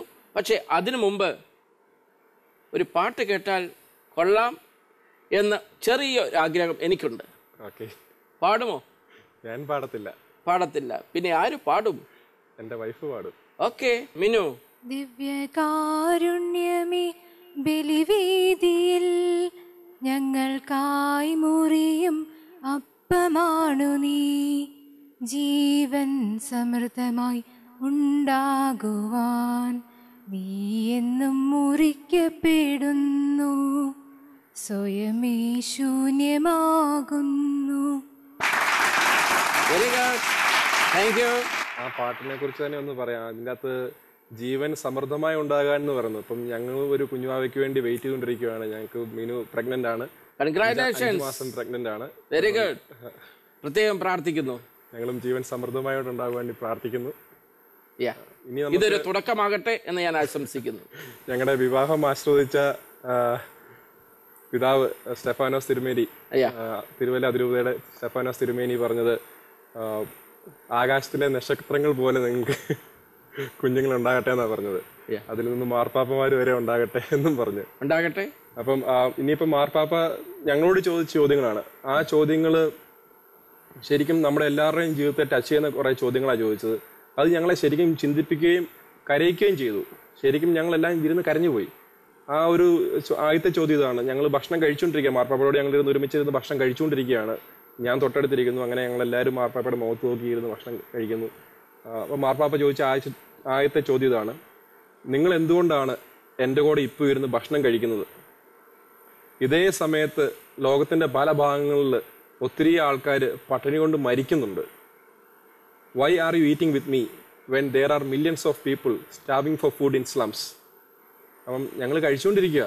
അപ്പം നമ്മുടെ മുഖത്ത് നോക്കി ചോദിക്കുന്ന ഒരു ചോദ്യം നമുക്ക് ഒന്നും മറുപടി പറയാനില്ല. നമുക്കൊന്നും കഴിക്കാനും വയ്യ, മാർപ്പാപ്പയുടെ മുഖത്ത് നോക്കാനും വയ്യ. അപ്പൊ എല്ലാരും റിയാക്ഷൻ തല കുനിച്ചു. അവിടെ കൊണ്ട് നിർത്തിയില്ല. അടുത്ത ചോദ്യം: Y do you have good health when there are even bone kids with deadly dangerous diseases? ഇവൻ ജനിച്ചു വരുന്ന കുഞ്ഞുങ്ങൾക്ക് പോലും പല മാരകമായിട്ടുള്ള അസുഖങ്ങളുണ്ട്. നിങ്ങൾക്ക് എന്തുകൊണ്ട് നല്ല ആരോഗ്യമുണ്ട്? ഇതാണ് രണ്ടാമത്തെ ചോദ്യം. ഇതും കൂടെ ആയപ്പോഴത്തേനും ഞങ്ങളുടെയൊക്കെ കണ്ണൊക്കെ നിറഞ്ഞു തുടങ്ങി. കുറേ പേരൊക്കെ കരഞ്ഞു. മൂന്നാമത്തെ ചോദ്യം: നിങ്ങൾക്ക് എന്തുകൊണ്ടാണ് ലോകത്തുള്ള എല്ലാ സൗകര്യങ്ങളും ഉള്ളത്? ലക്ഷക്കണക്കിന് കോടിക്കണക്കിന് ആൾക്കാർക്ക് സ്വന്തമായിട്ടുള്ളത് അവരുടെ ദാരിദ്ര്യം മാത്രമാണ്. Y do you have all the facilities in the world? നിങ്ങൾക്ക് നല്ല സ്മാർട്ട് ഫോൺ ഉണ്ട്, ലാപ്ടോപ്പ് ഉണ്ട്, നല്ല വിദ്യാഭ്യാസമുണ്ട്, നല്ല മാതാപിതാക്കളുണ്ട്. ഇവിടെ എന്നെ കാണാൻ നിങ്ങൾക്ക് ഇവിടം വരെ വരാൻ ടിക്കറ്റ് എടുക്കാൻ സാധിച്ചു, ഫ്ലൈറ്റിൽ ഇവിടം വരെ വരാൻ സാധിച്ചു, ബാക്കി എല്ലാ സജ്ജീകരണങ്ങളും നിങ്ങൾക്കുണ്ട്. പക്ഷേ ലക്ഷക്കണക്കിന് ആൾക്കാർക്ക് അവർക്ക് സ്വന്തമായിട്ടുള്ളത് അവരുടെ ദാരിദ്ര്യം മാത്രമാണ്. അപ്പം അന്നേരമൊക്കെ ആയപ്പോഴത്തേന് എല്ലാവരും ഏകദേശം കരഞ്ഞൊക്കെ തുടങ്ങി. നാലാമത്തെ ചോദ്യം ഇതായിരുന്നു: നിങ്ങൾക്ക് എന്തുകൊണ്ട് നല്ല വിദ്യാഭ്യാസമുണ്ട്? Why do you have good education when there are even lot of people who can't even read or write? എഴുതാനും വായിക്കാനും കൂടി അറിയാൻ മേലത്തെ ആൾക്കാർ ഇപ്പോഴും ഒത്തിരി പേരുണ്ട്. പക്ഷെ നിങ്ങൾക്ക് എന്തുകൊണ്ട് നല്ല വിദ്യാഭ്യാസമുണ്ട്? ഇത്രയൊക്കെ ആയപ്പോഴത്തേനും ഞങ്ങൾ എല്ലാവരും കരഞ്ഞു. ഞാൻ ഈ പറയുന്ന ഒരു ഫീലല്ല മാർപ്പാപ്പ നമ്മളോട് നേരിട്ട് മുഖത്ത് നോക്കി ചോദിക്കുമ്പോൾ. അതിന്റെ ആ ഒരു ടൈം അവിടെ ആയിരിക്കുന്ന ഒരു അവസ്ഥയിൽ മാർപ്പാപ്പ നമ്മുടെ മുഖത്ത് നോക്കിയാ ചോദിക്കുന്നത്. അപ്പം തൊട്ടടുത്തിരിക്കുന്ന ഞാനിവിടെ എല്ലാവർക്കും അതൊരു ഭയങ്കര സങ്കടമായിപ്പോയി. ആർക്കും ഒന്നും പറയാൻ പറ്റുന്നില്ല. എല്ലാവരും ഇങ്ങനെ ഒരു കരച്ചിൽ അറ്റ്മോസ്ഫിയറിലോട്ട് വന്നു. അപ്പോൾ എല്ലാവരും കരയുവരെയും ചെയ്തു. അപ്പം മാർപ്പാപ്പ പറഞ്ഞു: നിങ്ങൾ വിഷമിക്കണ്ട, നിങ്ങളിപ്പോൾ എനിക്കിതിൻ്റെ ഉത്തരം തരണ്ട, പക്ഷെ നിങ്ങൾ നിങ്ങളുടെ ജീവിതം കൊണ്ട് തന്നെ ഇതിനുള്ള ഉത്തരം കണ്ടുപിടിക്കണം. നിങ്ങളുടെ ജീവിതം കൊണ്ട് ഇതിൻ്റെ ഉത്തരം കണ്ടുപിടിക്കുമ്പോൾ നിങ്ങൾക്ക് ഒരു കാര്യം ഭയങ്കര വ്യക്തമായിട്ട് മനസ്സിലാവും. അതായത് യേശുക്രിസ്തു നിങ്ങളെ വളരെ സ്പെഷ്യലായിട്ട് സ്നേഹിക്കുന്നു എന്നുള്ളൊരു കാര്യം നിങ്ങൾക്ക് മനസ്സിലാവും. എന്ന് വെച്ച് പാവപ്പെട്ട ആൾക്കാരെ യേശുക്രിസ്തു സ്നേഹിക്കുന്നില്ല എന്നതിന് അർത്ഥമില്ല. അവരെയും ദൈവം സ്നേഹിക്കുന്നു, ഈശോ സ്നേഹിക്കുന്നുണ്ട്. പക്ഷേ നിങ്ങളെ വളരെ സ്പെഷ്യലായിട്ട് സ്നേഹിക്കുന്നുണ്ട്. അതുകൊണ്ടാണ് നിങ്ങൾക്ക് ഇതെല്ലാം തന്നേക്കുന്നത്. ഇതെല്ലാം യേശുവിൻ്റെ ദാനമാണ്. അപ്പം ഇതെല്ലാം ദൈവം നിങ്ങളെ വളരെ സ്പെഷ്യലായിട്ട് സ്നേഹിക്കുന്നതുകൊണ്ടാണ് നിങ്ങൾക്ക് ഇതെല്ലാം തന്നേക്കുന്നത്. പക്ഷെ ഇങ്ങനെ സ്പെഷ്യലായിട്ട് ദൈവം സ്നേഹിക്കുമ്പോൾ നിങ്ങൾക്ക് കുറേ സ്പെഷ്യലായിട്ടുള്ള റെസ്പോൺസിബിലിറ്റീസും ഉണ്ട്. ആ റെസ്പോൺസിബിലിറ്റിയെ കുറിച്ചാണ് മാർപ്പാപ്പ പിന്നെ നമുക്ക് പറഞ്ഞു തന്നത്. അതായത് പറഞ്ഞു തന്ന ഇതാണ്: മത്തായിയുടെ സുവിശേഷം 25 അധ്യായം 35 തൊട്ടുള്ള വാക്യങ്ങൾ. അവിടെ നമുക്ക് വായിക്കാൻ പറ്റും: ഞാൻ രോഗിയായിരുന്നു, ഞാൻ നഗ്നനായിരുന്നു, ഞാൻ ദാഹിക്കുന്നവനായിരുന്നു, ഞാൻ വിശക്കുന്നവനായിരുന്നു, നിങ്ങൾ എന്ത് ചെയ്തു എന്നുള്ള ആ ഒരു ഭാഗമാണ് വരുന്നത്. അപ്പം ഭക്ഷിക്കാൻ കൊടുത്തു, സന്ദർശിച്ചു, നമ്മൾ വേണ്ട കാര്യങ്ങളെല്ലാം ചെയ്തു. അതാണ് ആ ഒരു ഭാഗം. അപ്പം മാർപ്പാപ്പ നമുക്ക് പറഞ്ഞു തന്നത് നിങ്ങളെ അന്തിമ വിധിയിലെ യേശു നിങ്ങളോട് ഈ ഒരു കാര്യം മാത്രമേ ചോദിക്കുകയുള്ളൂ. ഈ ഒരു പോർഷൻ മാത്രമേ, ബൈബിളിലെ ഈ ഒരു പോർഷനിൽ ഉത്തരം നിങ്ങൾ കൊടുക്കാൻ റെഡി ആയിട്ടിരിക്കണം. ഇതല്ലാതെ ഒരു രക്ഷയില്ല. കാരണം ഇതിനുള്ള ഉത്തരം നിങ്ങൾക്ക് കൊടുക്കാൻ പറ്റിയില്ലെങ്കിൽ നിങ്ങൾക്ക് സ്വർഗ്ഗരാജ്യത്തിൽ പോകുന്നതിനെ കുറിച്ച് ചിന്തിക്കാൻ കൂടി സാധിക്കത്തില്ല. നിങ്ങളോട് ദൈവം നേരിട്ട് ചോദിക്കുന്ന നിങ്ങൾക്ക് ഓരോ അവസരങ്ങൾ ദൈവം തരും. ആ അവസരങ്ങൾ നമ്മൾ എന്താണ് ചെയ്തത് എന്നുള്ളതിന് ഉത്തരം നമുക്ക് ദൈവത്തിന് കൊടുക്കാൻ സാധിക്കണം. ദൈവം തന്നെ നമ്മുടെ ഫ്രണ്ടിൽ വരും, പല രൂപത്തിൽ വരും. അന്നേരം നമുക്ക് കിട്ടിയേക്കുന്ന അനുഗ്രഹങ്ങൾ, നമുക്ക് കിട്ടിയേക്കുന്ന അവസരങ്ങൾ, നമുക്ക് കിട്ടിയേക്കുന്ന ഇത് എല്ലാം നമ്മൾ ഈ ഒരു കാര്യത്തിന് വേണ്ടി ഉപയോഗിക്കണം. അല്ലെങ്കിൽ ഉപേക്ഷയാൽ നമ്മൾ ആ പാപം ചെയ്തു പോകും, നമുക്ക് കിട്ടിയ അവസരം നമ്മൾ ഉപയോഗിക്കാതിരിക്കുമ്പോൾ. ഇതാണ് നമുക്ക് മാർപ്പാപ്പ പറഞ്ഞു തന്നത്. പിന്നെ ഇതിൻ്റെ അവസാനം മാർപ്പാപ്പ വേറൊരു കാര്യം കൂടെ ചേർത്തു. നിങ്ങൾ I invite you to be revolutionaries, വിപ്ലവകാരിയാകണമെന്ന്. അപ്പം and swim against the tide, അതായത് തിരക്കെതിരെ നീന്തുക എന്നാണ് മാർപ്പാപ്പ പറഞ്ഞത്. ഇന്നത്തെ സമൂഹം എല്ലാം ദൈവികമായിട്ടുള്ള കാര്യങ്ങളിൽ നിന്നെല്ലാം വ്യതിചലിച്ച് അവരുടെ ലാഭത്തിന് വേണ്ടിയും അവരുടേതായിട്ടുള്ള താല്പര്യങ്ങൾക്ക് വേണ്ടിയും ഓടുകയാണ്. അതാണ് ആ ടൈഡ്. പക്ഷേ കത്തോലിക്ക യുവജനങ്ങളായിട്ടുള്ള നമ്മൾ അങ്ങനെ ആകരുത്. നമ്മൾ ആ ഒരു ടൈഡിനെതിരായിട്ട് ദൈവത്തിലോട്ട് നമ്മൾ നീന്തണം. ആ നീന്താൻ നേരത്ത് നമുക്ക് ബുദ്ധിമുട്ടുകളുണ്ടാകും, സഹനങ്ങളുണ്ടാകും. പക്ഷേ ദൈവം നമ്മുടെ കൂടെ ഉണ്ടെങ്കിൽ നമുക്കത് സാധിക്കും. അതാണ് മാർപ്പാപ്പ നമുക്ക് പറഞ്ഞു തന്നെ. തുടർന്ന് ഞാൻ അവസാനിപ്പിക്കാം. അപ്പൊ ഇതൊക്കെയാണ് നമുക്ക് ആ ഒരു ചോദ്യത്തിന് ശേഷം മാർപ്പാപ്പ പറഞ്ഞു തന്നത്. പിന്നെ അതിനുശേഷം മാർപ്പാപ്പ ഒത്തിരി സന്ദേശങ്ങൾ നമുക്ക് തന്നു. യുവജനങ്ങൾക്ക് കൊടുക്കാൻ വേണ്ടിയും ചെറുപ്പക്കാർക്ക് കൊടുക്കാൻ വേണ്ടിയും എല്ലാം സന്ദേശങ്ങൾ തന്നു നമുക്ക്. അതിലേക്ക് പോകുന്നതിന് മുമ്പ് അടുത്ത ചോദ്യത്തിലേക്ക് പോകണ്ടേ? എത്രാമത്തെ ചോദ്യം? ആറാമത്തെ ചോദ്യം ചോദിക്കുന്നു. കാനാന്തശം ബൈബിൾ റിയാലിറ്റി ഷോയിൽ തോംസൺ ഫിലിപ്പിനുള്ള ആറാമത്തെ ചോദ്യം ഇതാണ്.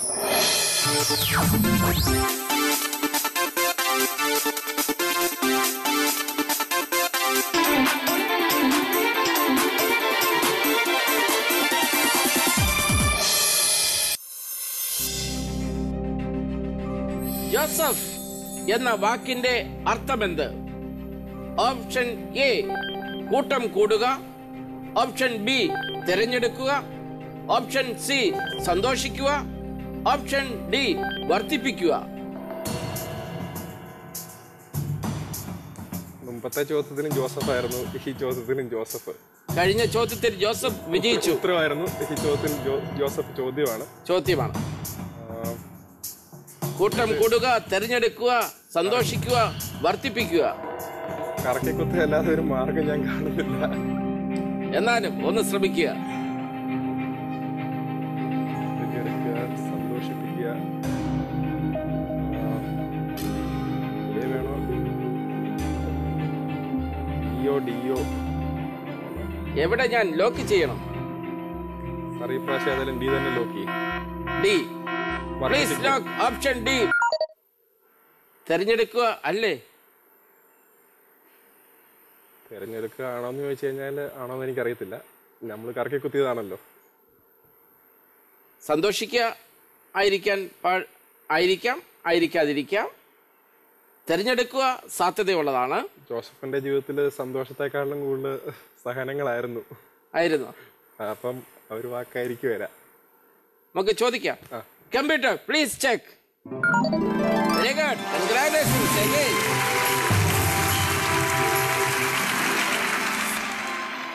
വീണ്ടും നമുക്ക് ഫ്രാൻസിസ് പാപ്പായിലേക്ക് പോകാം. ഈ ഒരു ഞങ്ങളോട് ചോദിച്ച ചോദ്യങ്ങൾക്കെല്ലാം ശേഷം ഞങ്ങളൊരു ഭയങ്കര ഡള്ളായിട്ടിരിക്കുകയായിരുന്നു. അപ്പോൾ മാർപ്പാപ്പ നമുക്ക് വേറെ കുറേ കാര്യങ്ങളോടും പറഞ്ഞു തന്നു. അതായത് അന്നത്തെ ദിവസം ജൂലൈ 26 അന്ന് സെയിന്റ് ആന്റണിയും സെയിന്റ് ജോയാക്കിമിന്റെയും ഫീസ്റ്റ് ഡേ. അന്ന് നമുക്ക് പറഞ്ഞു തന്നൊരു വലിയൊരു സന്ദേശം. നിങ്ങൾ മാർപ്പാപ്പയ്ക്കും നല്ല വിശ്വാസം ലഭിച്ചത് അവരുടെ മാർപ്പാപ്പയുടെ ഗ്രാൻഡ് പേരൻസിന്റെ കയ്യിൽ നിന്നാണ്. അപ്പൊ ഇവരും ഈ സെയിൻസും ഈശോയുടെ ഗ്രാൻഡ് പേരൻസ് ആയിരുന്നു. അപ്പം നിങ്ങളും ഗ്രാൻഡ് പേരൻസ് ആകുമ്പോൾ നിങ്ങളുടെ നെക്സ്റ്റ് തലമുറയ്ക്ക് നല്ല വിശ്വാസം പകർന്നു കൊടുക്കണം എന്നുള്ളൊരു സന്ദേശം നമുക്ക് മാർപ്പാപ്പ തന്നു. അതിനുശേഷം നമുക്ക് പറഞ്ഞു തന്നൊരു സന്ദേശം, അതായത് ഈ പണ്ടത്തെ സമൂഹത്തെ ഇന്നത്തെ സമൂഹത്തെ തമ്മിലൊരു കമ്പാരിസൺ സ്റ്റഡിയാണ് മാർപ്പാപ്പ നടത്തിയത്. പണ്ട് ഈ ബാബേൽ ഗോപുരം പണിത സമയമില്ലേ, ആ സമയത്ത് ഒരു ഇഷ്ടിക പണിക്കാരൻ്റെ നിന്ന് താഴെ വീണ് ഇഷ്ടിക പൊട്ടി അല്ലെങ്കിൽ അങ്ങനെയൊക്കെ സംഭവിക്കുമായിരുന്നെങ്കിൽ ആ ഒരു മുതലാളി ആ ഒരു അടിമയെ പിടിച്ച് ഒത്തിരി ഉപദ്രവിക്കുകയും ചിലപ്പം കൊന്നുകളയുകയും ചെയ്യുമായിരുന്നു. അപ്പം പക്ഷേ ഈ ഒരു പണിക്കാരൻ എന്തെങ്കിലും ഒരു അപകടം പറ്റി താഴെ വീണു, കൈ കാലൊടിഞ്ഞു, അല്ലെങ്കിൽ എന്തെങ്കിലും പറ്റി ജീവൻ പോയി, പക്ഷെ ഒരു മനുഷ്യൻ പോലും തിരിഞ്ഞു നോക്കുകയല്ലായിരുന്നു. അപ്പൊ അന്നൊരു ഇഷ്ടികയ്ക്ക് മനുഷ്യന്റെ ജീവനേക്കാട്ടിലും വിലയുണ്ടായിരുന്ന മാർപ്പാപ്പ പറഞ്ഞത്. ഇന്നത്തെ സമൂഹത്തോട് നമ്മളോട് ചോദിച്ചു ഇന്നത്തെ സമൂഹം എങ്ങനെയാണെന്ന് ചോദിച്ചു. അപ്പം ഞങ്ങളെല്ലാം പറഞ്ഞു ഇന്ന് ഹ്യൂമൻ റൈറ്റ്സ് എല്ലാം ഭയങ്കര വലുതാണ്, ഒത്തിരി ഓർഗനൈസേഷൻസ് ഉണ്ട്, എല്ലാം പ്രൊട്ടക്ട് ചെയ്യുന്നുണ്ട്. അപ്പം മാർപ്പാപ്പ നമ്മുടെ ഇങ്ങോട്ട് ചോദിച്ച ചോദ്യമാണ്, അങ്ങനെയാണെങ്കിൽ ഒത്തിരി യുദ്ധങ്ങൾ നടക്കുന്നു, ഒത്തിരി കെമിക്കൽ വെപ്പൺസ് കൂട്ടി ആൾക്കാർ മരിക്കുന്നു, ഭക്ഷണം ഇല്ലാതെ മരിക്കുന്നു, മരുന്ന് കിട്ടാതെ മരിക്കുന്നു. നിങ്ങൾ ആ വാർത്ത വായിക്കുമ്പോൾ ആ പേപ്പർ അങ്ങ് മറച്ചുവിടുന്നുള്ളതല്ലാതെ ടി വിക്കകത്ത് ആ വാർത്ത കാണുമ്പോൾ നിങ്ങൾ ചാനൽ മാറ്റുമെന്നല്ല, നിങ്ങൾ എന്താ ചെയ്യുന്നത്? നിങ്ങൾക്ക് നിങ്ങൾ വിഷമിക്കാറുണ്ടോ? നിങ്ങൾ പ്രാർത്ഥിക്കാറുണ്ടോ? ഞങ്ങൾ പറഞ്ഞില്ല. അപ്പോൾ പക്ഷേ നിങ്ങളുടെ അമേരിക്കയിലെ സ്റ്റോക്ക് എക്സ്ചേഞ്ച് ഒന്ന് താഴെ പോയി, അല്ലെങ്കിൽ നിങ്ങളുടെ നാട്ടിലെ നാണയവിലയുടെ വില കുറഞ്ഞു, നിങ്ങൾക്കെല്ലാം ഭയങ്കര സങ്കടമാണ്, ഭയങ്കര വിഷമത്തിലാണ്, ലോകം മുഴുവൻ പ്രതിസന്ധിയിലാവും. അപ്പം അന്നും ഇന്നും മനുഷ്യന്റെ ജീവന് മാത്രം വിലയില്ല, ബാക്കിയുള്ള ഭൗതികമായിട്ടുള്ള കാര്യങ്ങൾക്കാണ് വിലയുള്ളത്. അപ്പം മാർപ്പാപ്പ പറഞ്ഞത് നിങ്ങൾ കത്തോലിക്ക യുവജനങ്ങൾ ഒരിക്കലും ഇങ്ങനെ ആകരുത്, നിങ്ങൾ ഒരിക്കലും ഒരു എക്കണോമിസ്റ്റ് ആകരുത്, നിങ്ങളൊരു ഹ്യൂമാനിസ്റ്റ് ആകുക എന്നാണ് മാർപ്പാപ്പ നമുക്ക് പറഞ്ഞു തന്നൊരു സന്ദേശം. അതിനുശേഷം പറഞ്ഞു തന്നത് ജീവന്റെ രണ്ടറ്റത്തെയും സംരക്ഷിക്കാൻ ഉത്തരവാദിത്വം ഉണ്ടെന്നാണ് പറഞ്ഞു തന്നെ. അതായത് ഒരറ്റത്ത് ജനിക്കാൻ പോകുന്ന കുഞ്ഞുങ്ങളും ജോലി കിട്ടാത്ത ചെറുപ്പക്കാരും ഒരറ്റത്ത്, മറ്റേ അറ്റത്ത് നമ്മുടെ പേരൻസും ഗ്രാൻഡ് പേരൻസും, പ്രായമായിട്ടുള്ള നമ്മുടെ പേരൻസും ഗ്രാൻഡ് പേരൻസും. ഈ രണ്ടറ്റവും പ്രൊഡക്റ്റീവ് അല്ലാത്തത് കൊണ്ട് സമൂഹത്തിന് അവരെ ആവശ്യമില്ല. അവരെ വേസ്റ്റ് കൊട്ടയിലോട്ട് കൊണ്ട് കളയുന്ന ഒരു ഒരു ഒരു ഒരു സംഭവമാണ് ഇപ്പം നടന്നുകൊണ്ടിരിക്കുന്നത്. പക്ഷെ നിങ്ങൾ കത്തോലിക്ക യുവജനങ്ങൾ, ജീസസ് ക്രൈസ്റ്റിന്റെ ഫോളോവേഴ്സ് ആയിട്ടുള്ള നമ്മൾ ഒരിക്കലും അങ്ങനെ ചെയ്യരുത്. നമ്മൾ ഈ രണ്ടറ്റത്തെ സംരക്ഷിക്കണം. അതായത് ജനിക്കാൻ പോകുന്ന കുഞ്ഞുങ്ങളെ നമ്മൾ അബോർഷൻ അതൊരിക്കലും നമ്മൾ ചെയ്യരുത്, അത് പ്രോത്സാഹിപ്പിക്കുകയും ചെയ്യരുത്, അത് ആൾക്കാർക്ക് പറഞ്ഞും കൊടുക്കണം അങ്ങനെ ചെയ്യരുതെന്നുള്ളത്. ജോലിയില്ലാത്ത ചെറുപ്പക്കാർക്ക് നമ്മൾ യേശുവിൻ്റെ സ്നേഹവും പ്രത്യാശയും കൊടുത്ത് നമ്മൾ അവരെ ബൂസ്റ്റ് ചെയ്യണം, അവരുടെ മൊറാലിറ്റി എല്ലാം നമ്മൾ ബൂസ്റ്റ് ചെയ്യണം. അങ്ങനെ അവരെ നമ്മൾ ഹെൽപ്പ് ചെയ്യണം, അവർക്ക് വേണ്ടി പ്രാർത്ഥിക്കണം. വയസ്സായിട്ടുള്ള ആൾക്കാരെ മറ്റേ അറ്റത്ത് നമ്മൾ അവരെ സംരക്ഷിക്കണം, അവർക്ക് വേണ്ട പരിഗണനയും സ്നേഹവും പ്രത്യാശയും എല്ലാം നമ്മൾ അവർക്ക് കൊടുക്കുകയും ചെയ്യണം. അപ്പം നിങ്ങൾ പ്രൊട്ടക്ടേഴ്സ് ഓഫ് ലൈഫ് ആകണമെന്നാണ് മാർപ്പാപ്പ നമുക്ക് പറഞ്ഞു തന്നൊരു വേറൊരു കാര്യം. പിന്നെ പറഞ്ഞു തന്നത് നിങ്ങൾ കൊന്തയില് പ്രാർത്ഥിക്കണം, പിന്നെ ഒരു ലൈഫിൽ ഒരു പേഴ്സണൽ കൺഫസറും വേണം, ഒരു കൗൺസിലറും വേണം. മാർപ്പാപ്പ ഉപയോഗിച്ചൊരു സെൻറ്റൻസ് ഇതാണ്: I am just a pope, I am not mister pope. ഞാനൊരു മിസ്റ്റർ പോപ്പ് അല്ല, ഞാൻ സാധാരണ മാർപ്പാപ്പയാണ്. എനിക്കും ജീവിതത്തിലെ ഉപദേശങ്ങളും പിന്നെ അഭിപ്രായങ്ങളും എല്ലാം പ്രതിസന്ധികൾ ഉണ്ടാകാറുണ്ട്. അപ്പം എനിക്കൊരു കൗൺസിലറുണ്ട്. ഞാൻ ആ കൗൺസിലറിനോട് പ്രാർത്ഥിച്ച് അവരുടെ അഭിപ്രായം ചോദിച്ച് യേശു ക്രിസ്തു അങ്ങനെ ഒത്തിരി പേർക്ക് പിന്നെ ഉപദേശം കൊടുക്കാനുള്ള വരം കൊടുത്തിട്ടുണ്ട്. അപ്പം അങ്ങനെയുള്ള ആൾക്കാരെ നമ്മുടെ ലൈഫിൽ കണ്ടുപിടിക്കുകയും നമ്മളും ജീവിതത്തിൽ ഉടനീളം പ്രധാനപ്പെട്ട തീരുമാനം എടുക്കുന്നതിന് മുമ്പ് നമ്മൾ അവരുടെ അഭിപ്രായം ചോദിക്കുക, അവരോട് പ്രാർത്ഥിക്കുകയും ചെയ്യണം. എന്നിട്ട് വേണം നമ്മുടെ ഡിസിഷൻസ് എടുക്കാൻ. പിന്നെ കുമ്പസാരത്തെക്കുറിച്ച് പറഞ്ഞു തന്നു. പറ്റുവാണെങ്കിൽ നിങ്ങൾ എപ്പോഴും ഒരു റെഗുലറായിട്ടൊരു അച്ഛൻ്റെ അടുത്ത് തന്നെ പോയി കുമ്പസാരിക്കുക എന്ന് പറഞ്ഞു തന്നു. അതിന് മാർപ്പാപ്പ പറഞ്ഞു ഒരു കാര്യം ഇതാണ്: നമുക്കൊരു പനി വരികയാണെങ്കിൽ നമ്മളൊരു ഡോക്ടറിൻ്റെ അടുത്ത് പോയി, പിന്നെ ഒരു ജലദോഷം വരുമ്പോൾ നമ്മൾ ഇതേ ഡോക്ടറിൻ്റെ അടുത്ത് തന്നെ പോകുന്നത്, നമ്മൾ എപ്പോഴും മാറി പോകത്തില്ല. അപ്പം അതിന് പറഞ്ഞ് നമുക്ക് ആ ഡോക്ടറിൻ്റെ അടുത്ത് നമ്മുടെ ഹിസ്റ്ററി ഉണ്ട്, നമ്മുടെ മെഡിക്കൽ റെക്കോർഡ്സ് ഉണ്ട് അവിടെ. അതുപോലെ തന്നെ ഈ ഒരു വൈദികൻ്റെ അടുത്തും നമ്മുടെ ആത്മാവിൻ്റെ ഹിസ്റ്ററി ഉണ്ടാവും. അപ്പം നമുക്ക് നല്ല ഉപദേശങ്ങൾ തരാനായിട്ട് ഈ വൈദികന് സാധിക്കും, നമ്മൾ റിപ്പീറ്റഡ് ആയിട്ടൊരു അച്ഛൻ്റെ അടുത്ത് തന്നെ പോവുകയാണെങ്കിൽ. അപ്പം അങ്ങനെ കുറേ കാര്യങ്ങളെല്ലാം പറഞ്ഞു തന്നു. മാർപ്പാപ്പയുമായുള്ള ആ കൂടിക്കാഴ്ച നിത്യസ്മാരകമായിട്ട് എന്തെങ്കിലും? മാർപ്പാപ്പ നിത്യസ്മാരകമായിട്ട് ഞങ്ങൾക്ക് എല്ലാവർക്കും 2 ഗിഫ്റ്റ് തന്നു. അതിൻ്റെ അകത്ത് ഒരു ഗിഫ്റ്റ് ഒരു മാർപ്പാപ്പയുടെ ഒരു കൊന്തയാണ്. മാർപ്പാപ്പ തന്നെ നേരിട്ട് തന്നൊരു കൊന്തയാണ്, പ്രാർത്ഥിച്ച് ബ്ലസ് ചെയ്ത്. പിന്നെ മാർപ്പാപ്പയുടെ പടം ആലേഖനം ചെയ്ത ഒരു മെഡലാണ്. ഈ 2 കാര്യങ്ങളാണ് ഗിഫ്റ്റ് തന്നത്.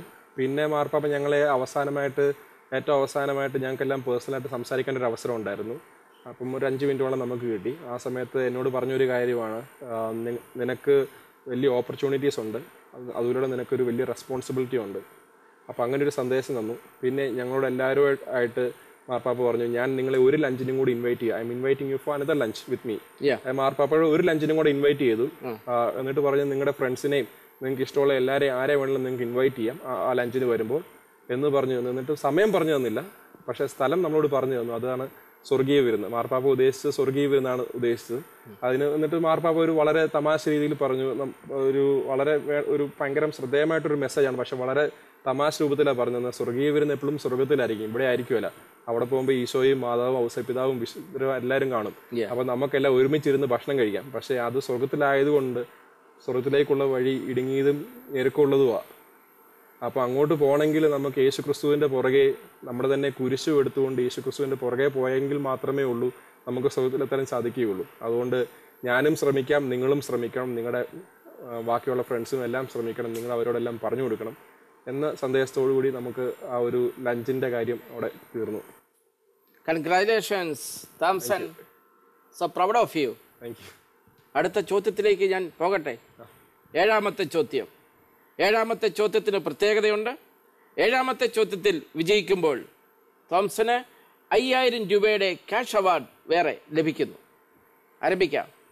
കാനാന്തശം ബൈബിൾ റിയാലിറ്റി ഷോയിൽ ഗോൾഡൻ സീറ്റിലുള്ള തോംസൺ ഫിലിപ്പിന് 7ാമത്തെ ചോദ്യം ഇതാണ്.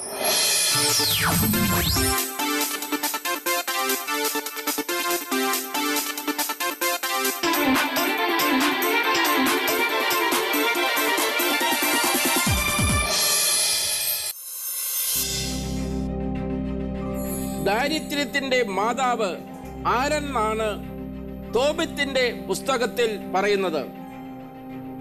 ഓപ്ഷൻ എ അലസത, ഓപ്ഷൻ ബി കലഹം, ഓപ്ഷൻ സി ഭോഷത്വം, ഓപ്ഷൻ ഡി കുടിലത.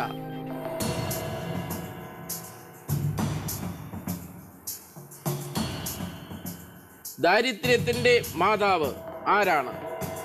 തോബിത്തിന്റെ പുസ്തകം. അലസത, കലഹം, ഭോഷത്വം, കുടിലത. ഒരു ഭയങ്കര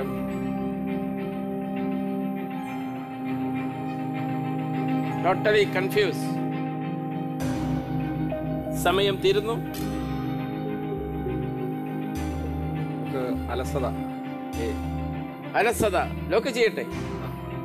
computer please lock option A. കലഹവും ഭോഷത്വവും ഓപ്ഷൻ ഡി കുടിലതയും. കൺഫ്യൂഷനിലാക്കിയോ? കൺഫ്യൂഷനിലാക്കി. എല്ലാം ഏകദേശം എല്ലാം ഏതാണ്ട് ഒരേ രീതിയിൽ നിൽക്കുന്നല്ലേ? അന്വേഷിക്കട്ടെ. അന്വേഷിച്ചോളൂ. ടെൻഷൻ എന്തെങ്കിലും തോംസന്?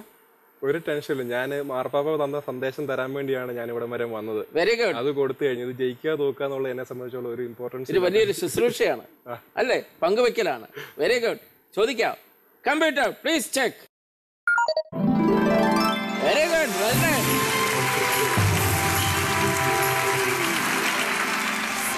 മാർപ്പാപ്പ പങ്കുവെച്ച കാര്യങ്ങൾ, ഫ്രാൻസിസ് പാപ്പായുമായിട്ടുള്ള ആ കൂടിക്കാഴ്ച, ഒത്തിരിയേറെ അനുഭവങ്ങൾ ഹൃദയത്തിൽ ഏറ്റുവാങ്ങി തോംസൺ ഇവിടെ എത്തി. ഞാൻ ഇടയ്ക്കൊരു ചോദ്യം അങ്ങ് ചോദിക്കുകയാണ്. ആ കൂടിക്കാഴ്ചയുടെ അനുഭവങ്ങൾ തോംസന്റെ ജീവിതത്തിൽ എന്തു മാറ്റങ്ങൾ വരുത്തി? എൻ്റെ ജീവിതത്തിൽ അത് ഒത്തിരി മാറ്റങ്ങൾ വരുത്തി. അതായത് ഒരു എ എന്ന് പറഞ്ഞ പേഴ്സൺ ഇപ്പം ബി ആയി. ടോട്ടലി ചേഞ്ച് ആയി.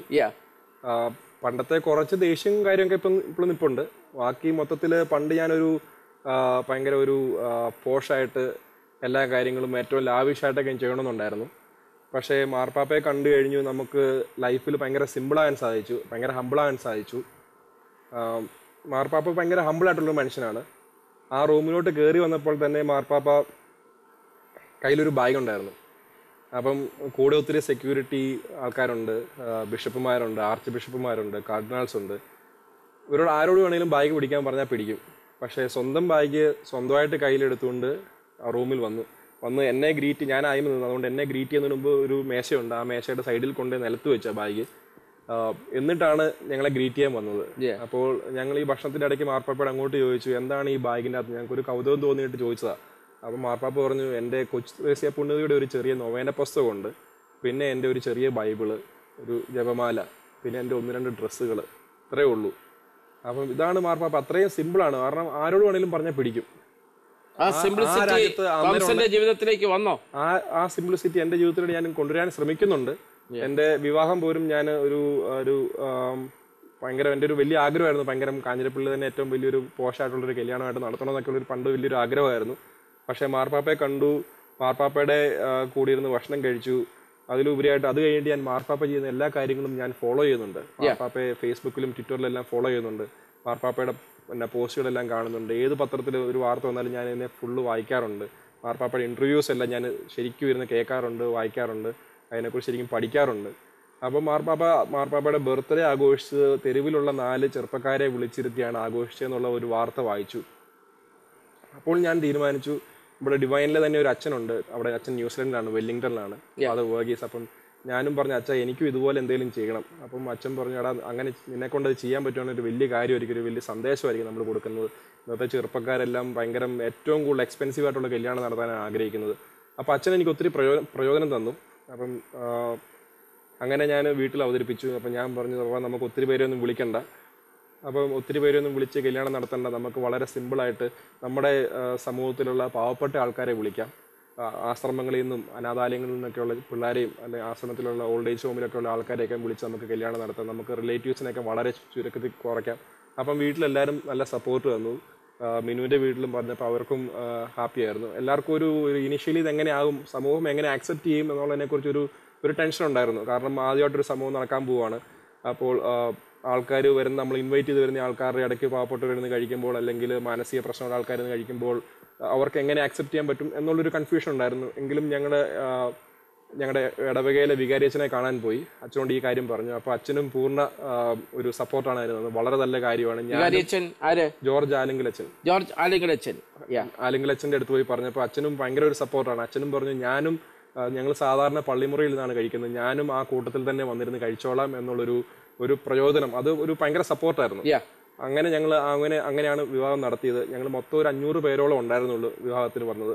അതിനകത്തൊരു 200 പേരോളം ഞങ്ങളുടെ ഫാമിലിയിൽ നിന്നും, ബാക്കിയുള്ളതെല്ലാം പാവപ്പെട്ട ആൾക്കാരായിരുന്നു, നമ്മുടെ ആശ്രമങ്ങളിൽ നിന്നുള്ള ആൾക്കാരായിരുന്നു.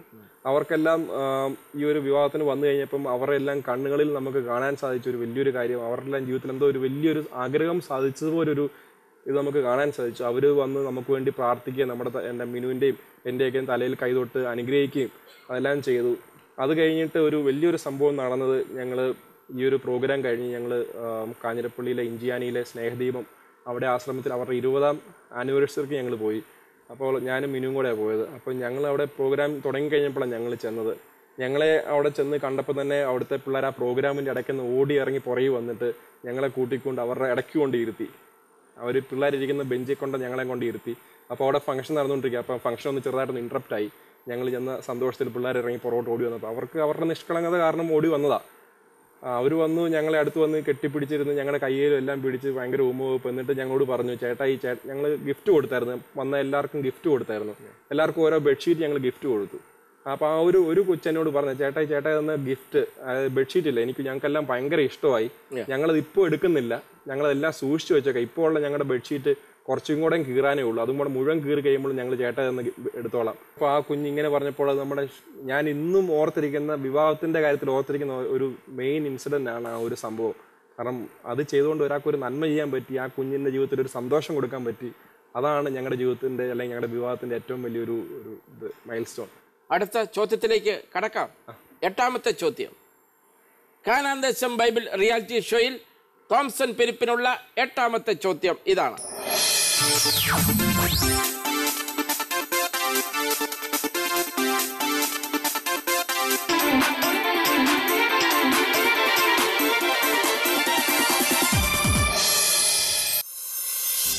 സാവൂൾ എത്ര ദിവസം കാഴ്ചയില്ലാത്തവനായി ജീവിച്ചു? ഓപ്ഷൻ എ 3 ദിവസം, ഓപ്ഷൻ ബി 2 ദിവസം, ഓപ്ഷൻ സി 5 ദിവസം, ഓപ്ഷൻ ഡി 4 ദിവസം. 3, 2, 5, 4. 4 ഓപ്ഷൻസ്.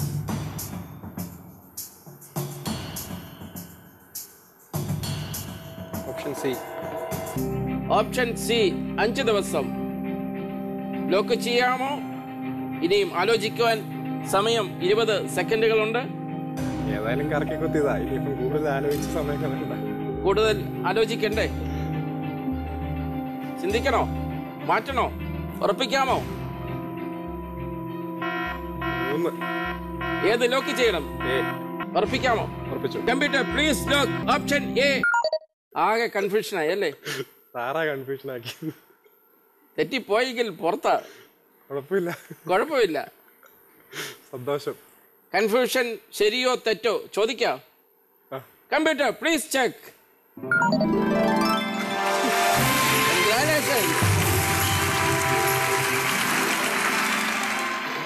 സമ്പൽ സമൃദ്ധിയുടെ ഈ ലോകത്ത് മാർപ്പാപ്പ പങ്കുവച്ചു ക്ലേശിക്കുകയും ദുഃഖിക്കുകയും വേദനിക്കുകയും ചെയ്യുന്നവരുടെ കഥകൾ, അവരിലേക്ക് ഇറങ്ങിച്ചെല്ലുന്ന യുവത്വത്തെക്കുറിച്ച്.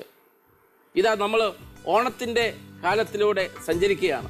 തിരുവോണ നാളുകൾ, സമ്പൽ സമൃദ്ധിയുടെ നാളുകളാണത്.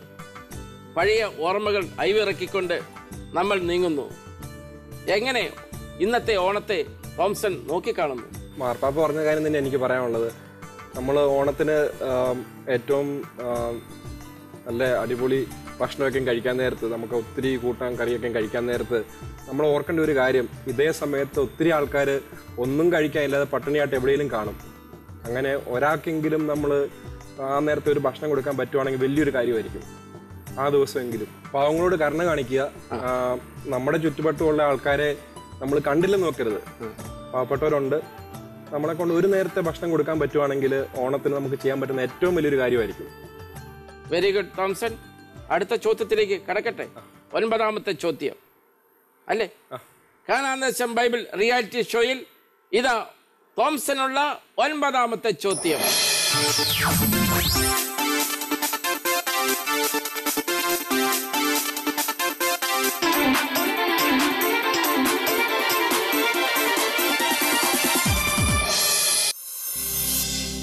ഇസഹാക്കിന്റെ ജീവിതകാലം എത്ര വർഷമായിരുന്നു?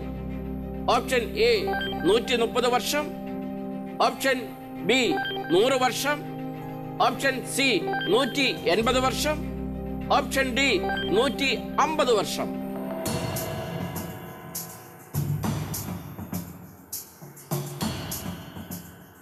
കുറെ വർഷങ്ങൾ ജീവിതകാലം. എല്ലാവർക്കും ഭയങ്കര ആയുസായിരുന്നു. അവരെല്ലാം ഒത്തിരി നല്ല കാര്യങ്ങളൊക്കെ ചെയ്യുന്നതുകൊണ്ട് ഒത്തിരി കാര്യങ്ങൾ ജീവിക്കുമായിരുന്നു.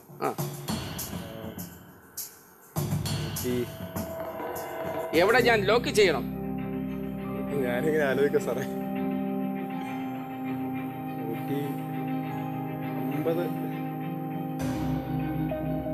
സമയം നീങ്ങുന്നു. 16 സെക്കൻഡുകൾ, 15 സെക്കൻഡുകൾ. 150. 150 ലോക്ക് ചെയ്യാമോ? D please lock. Option D 150 വർഷം.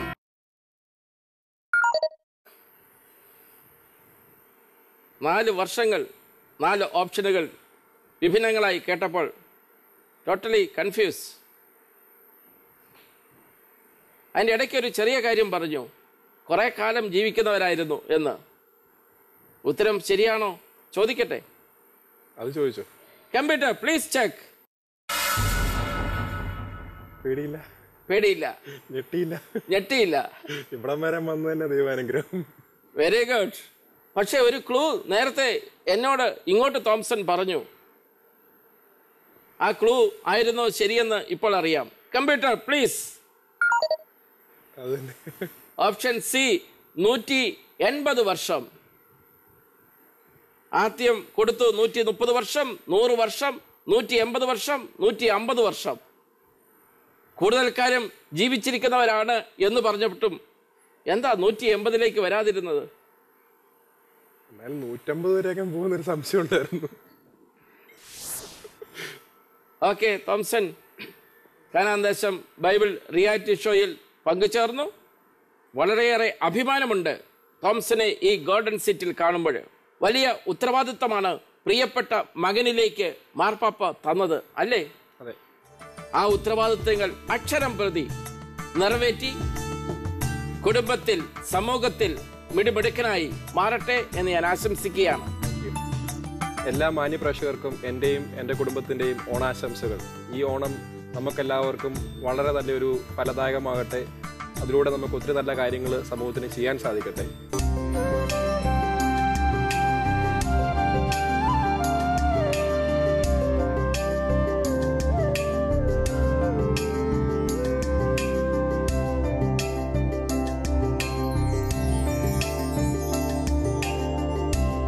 എല്ലാ മാന്യ പ്രേക്ഷകർക്കും ഒരിക്കൽ കൂടി കാനാൻ ദേശം ബൈബിൾ റിയാലിറ്റി ഷോയുടെ ഓണ ആശംസകൾ സ്നേഹപൂർവ്വം പങ്കുവെക്കുകയാണ്. ഈ എപ്പിസോഡ് ഇവിടെ ഇപ്പോൾ പൂർണ്ണമാകുന്നു. കൂടുതൽ അനുഭവങ്ങൾ, സാക്ഷ്യങ്ങൾ, പങ്കുവെക്കലുകൾ ഒക്കെയായി അടുത്ത എപ്പിസോഡിൽ നമുക്ക് വീണ്ടും കാണാം. Good bye.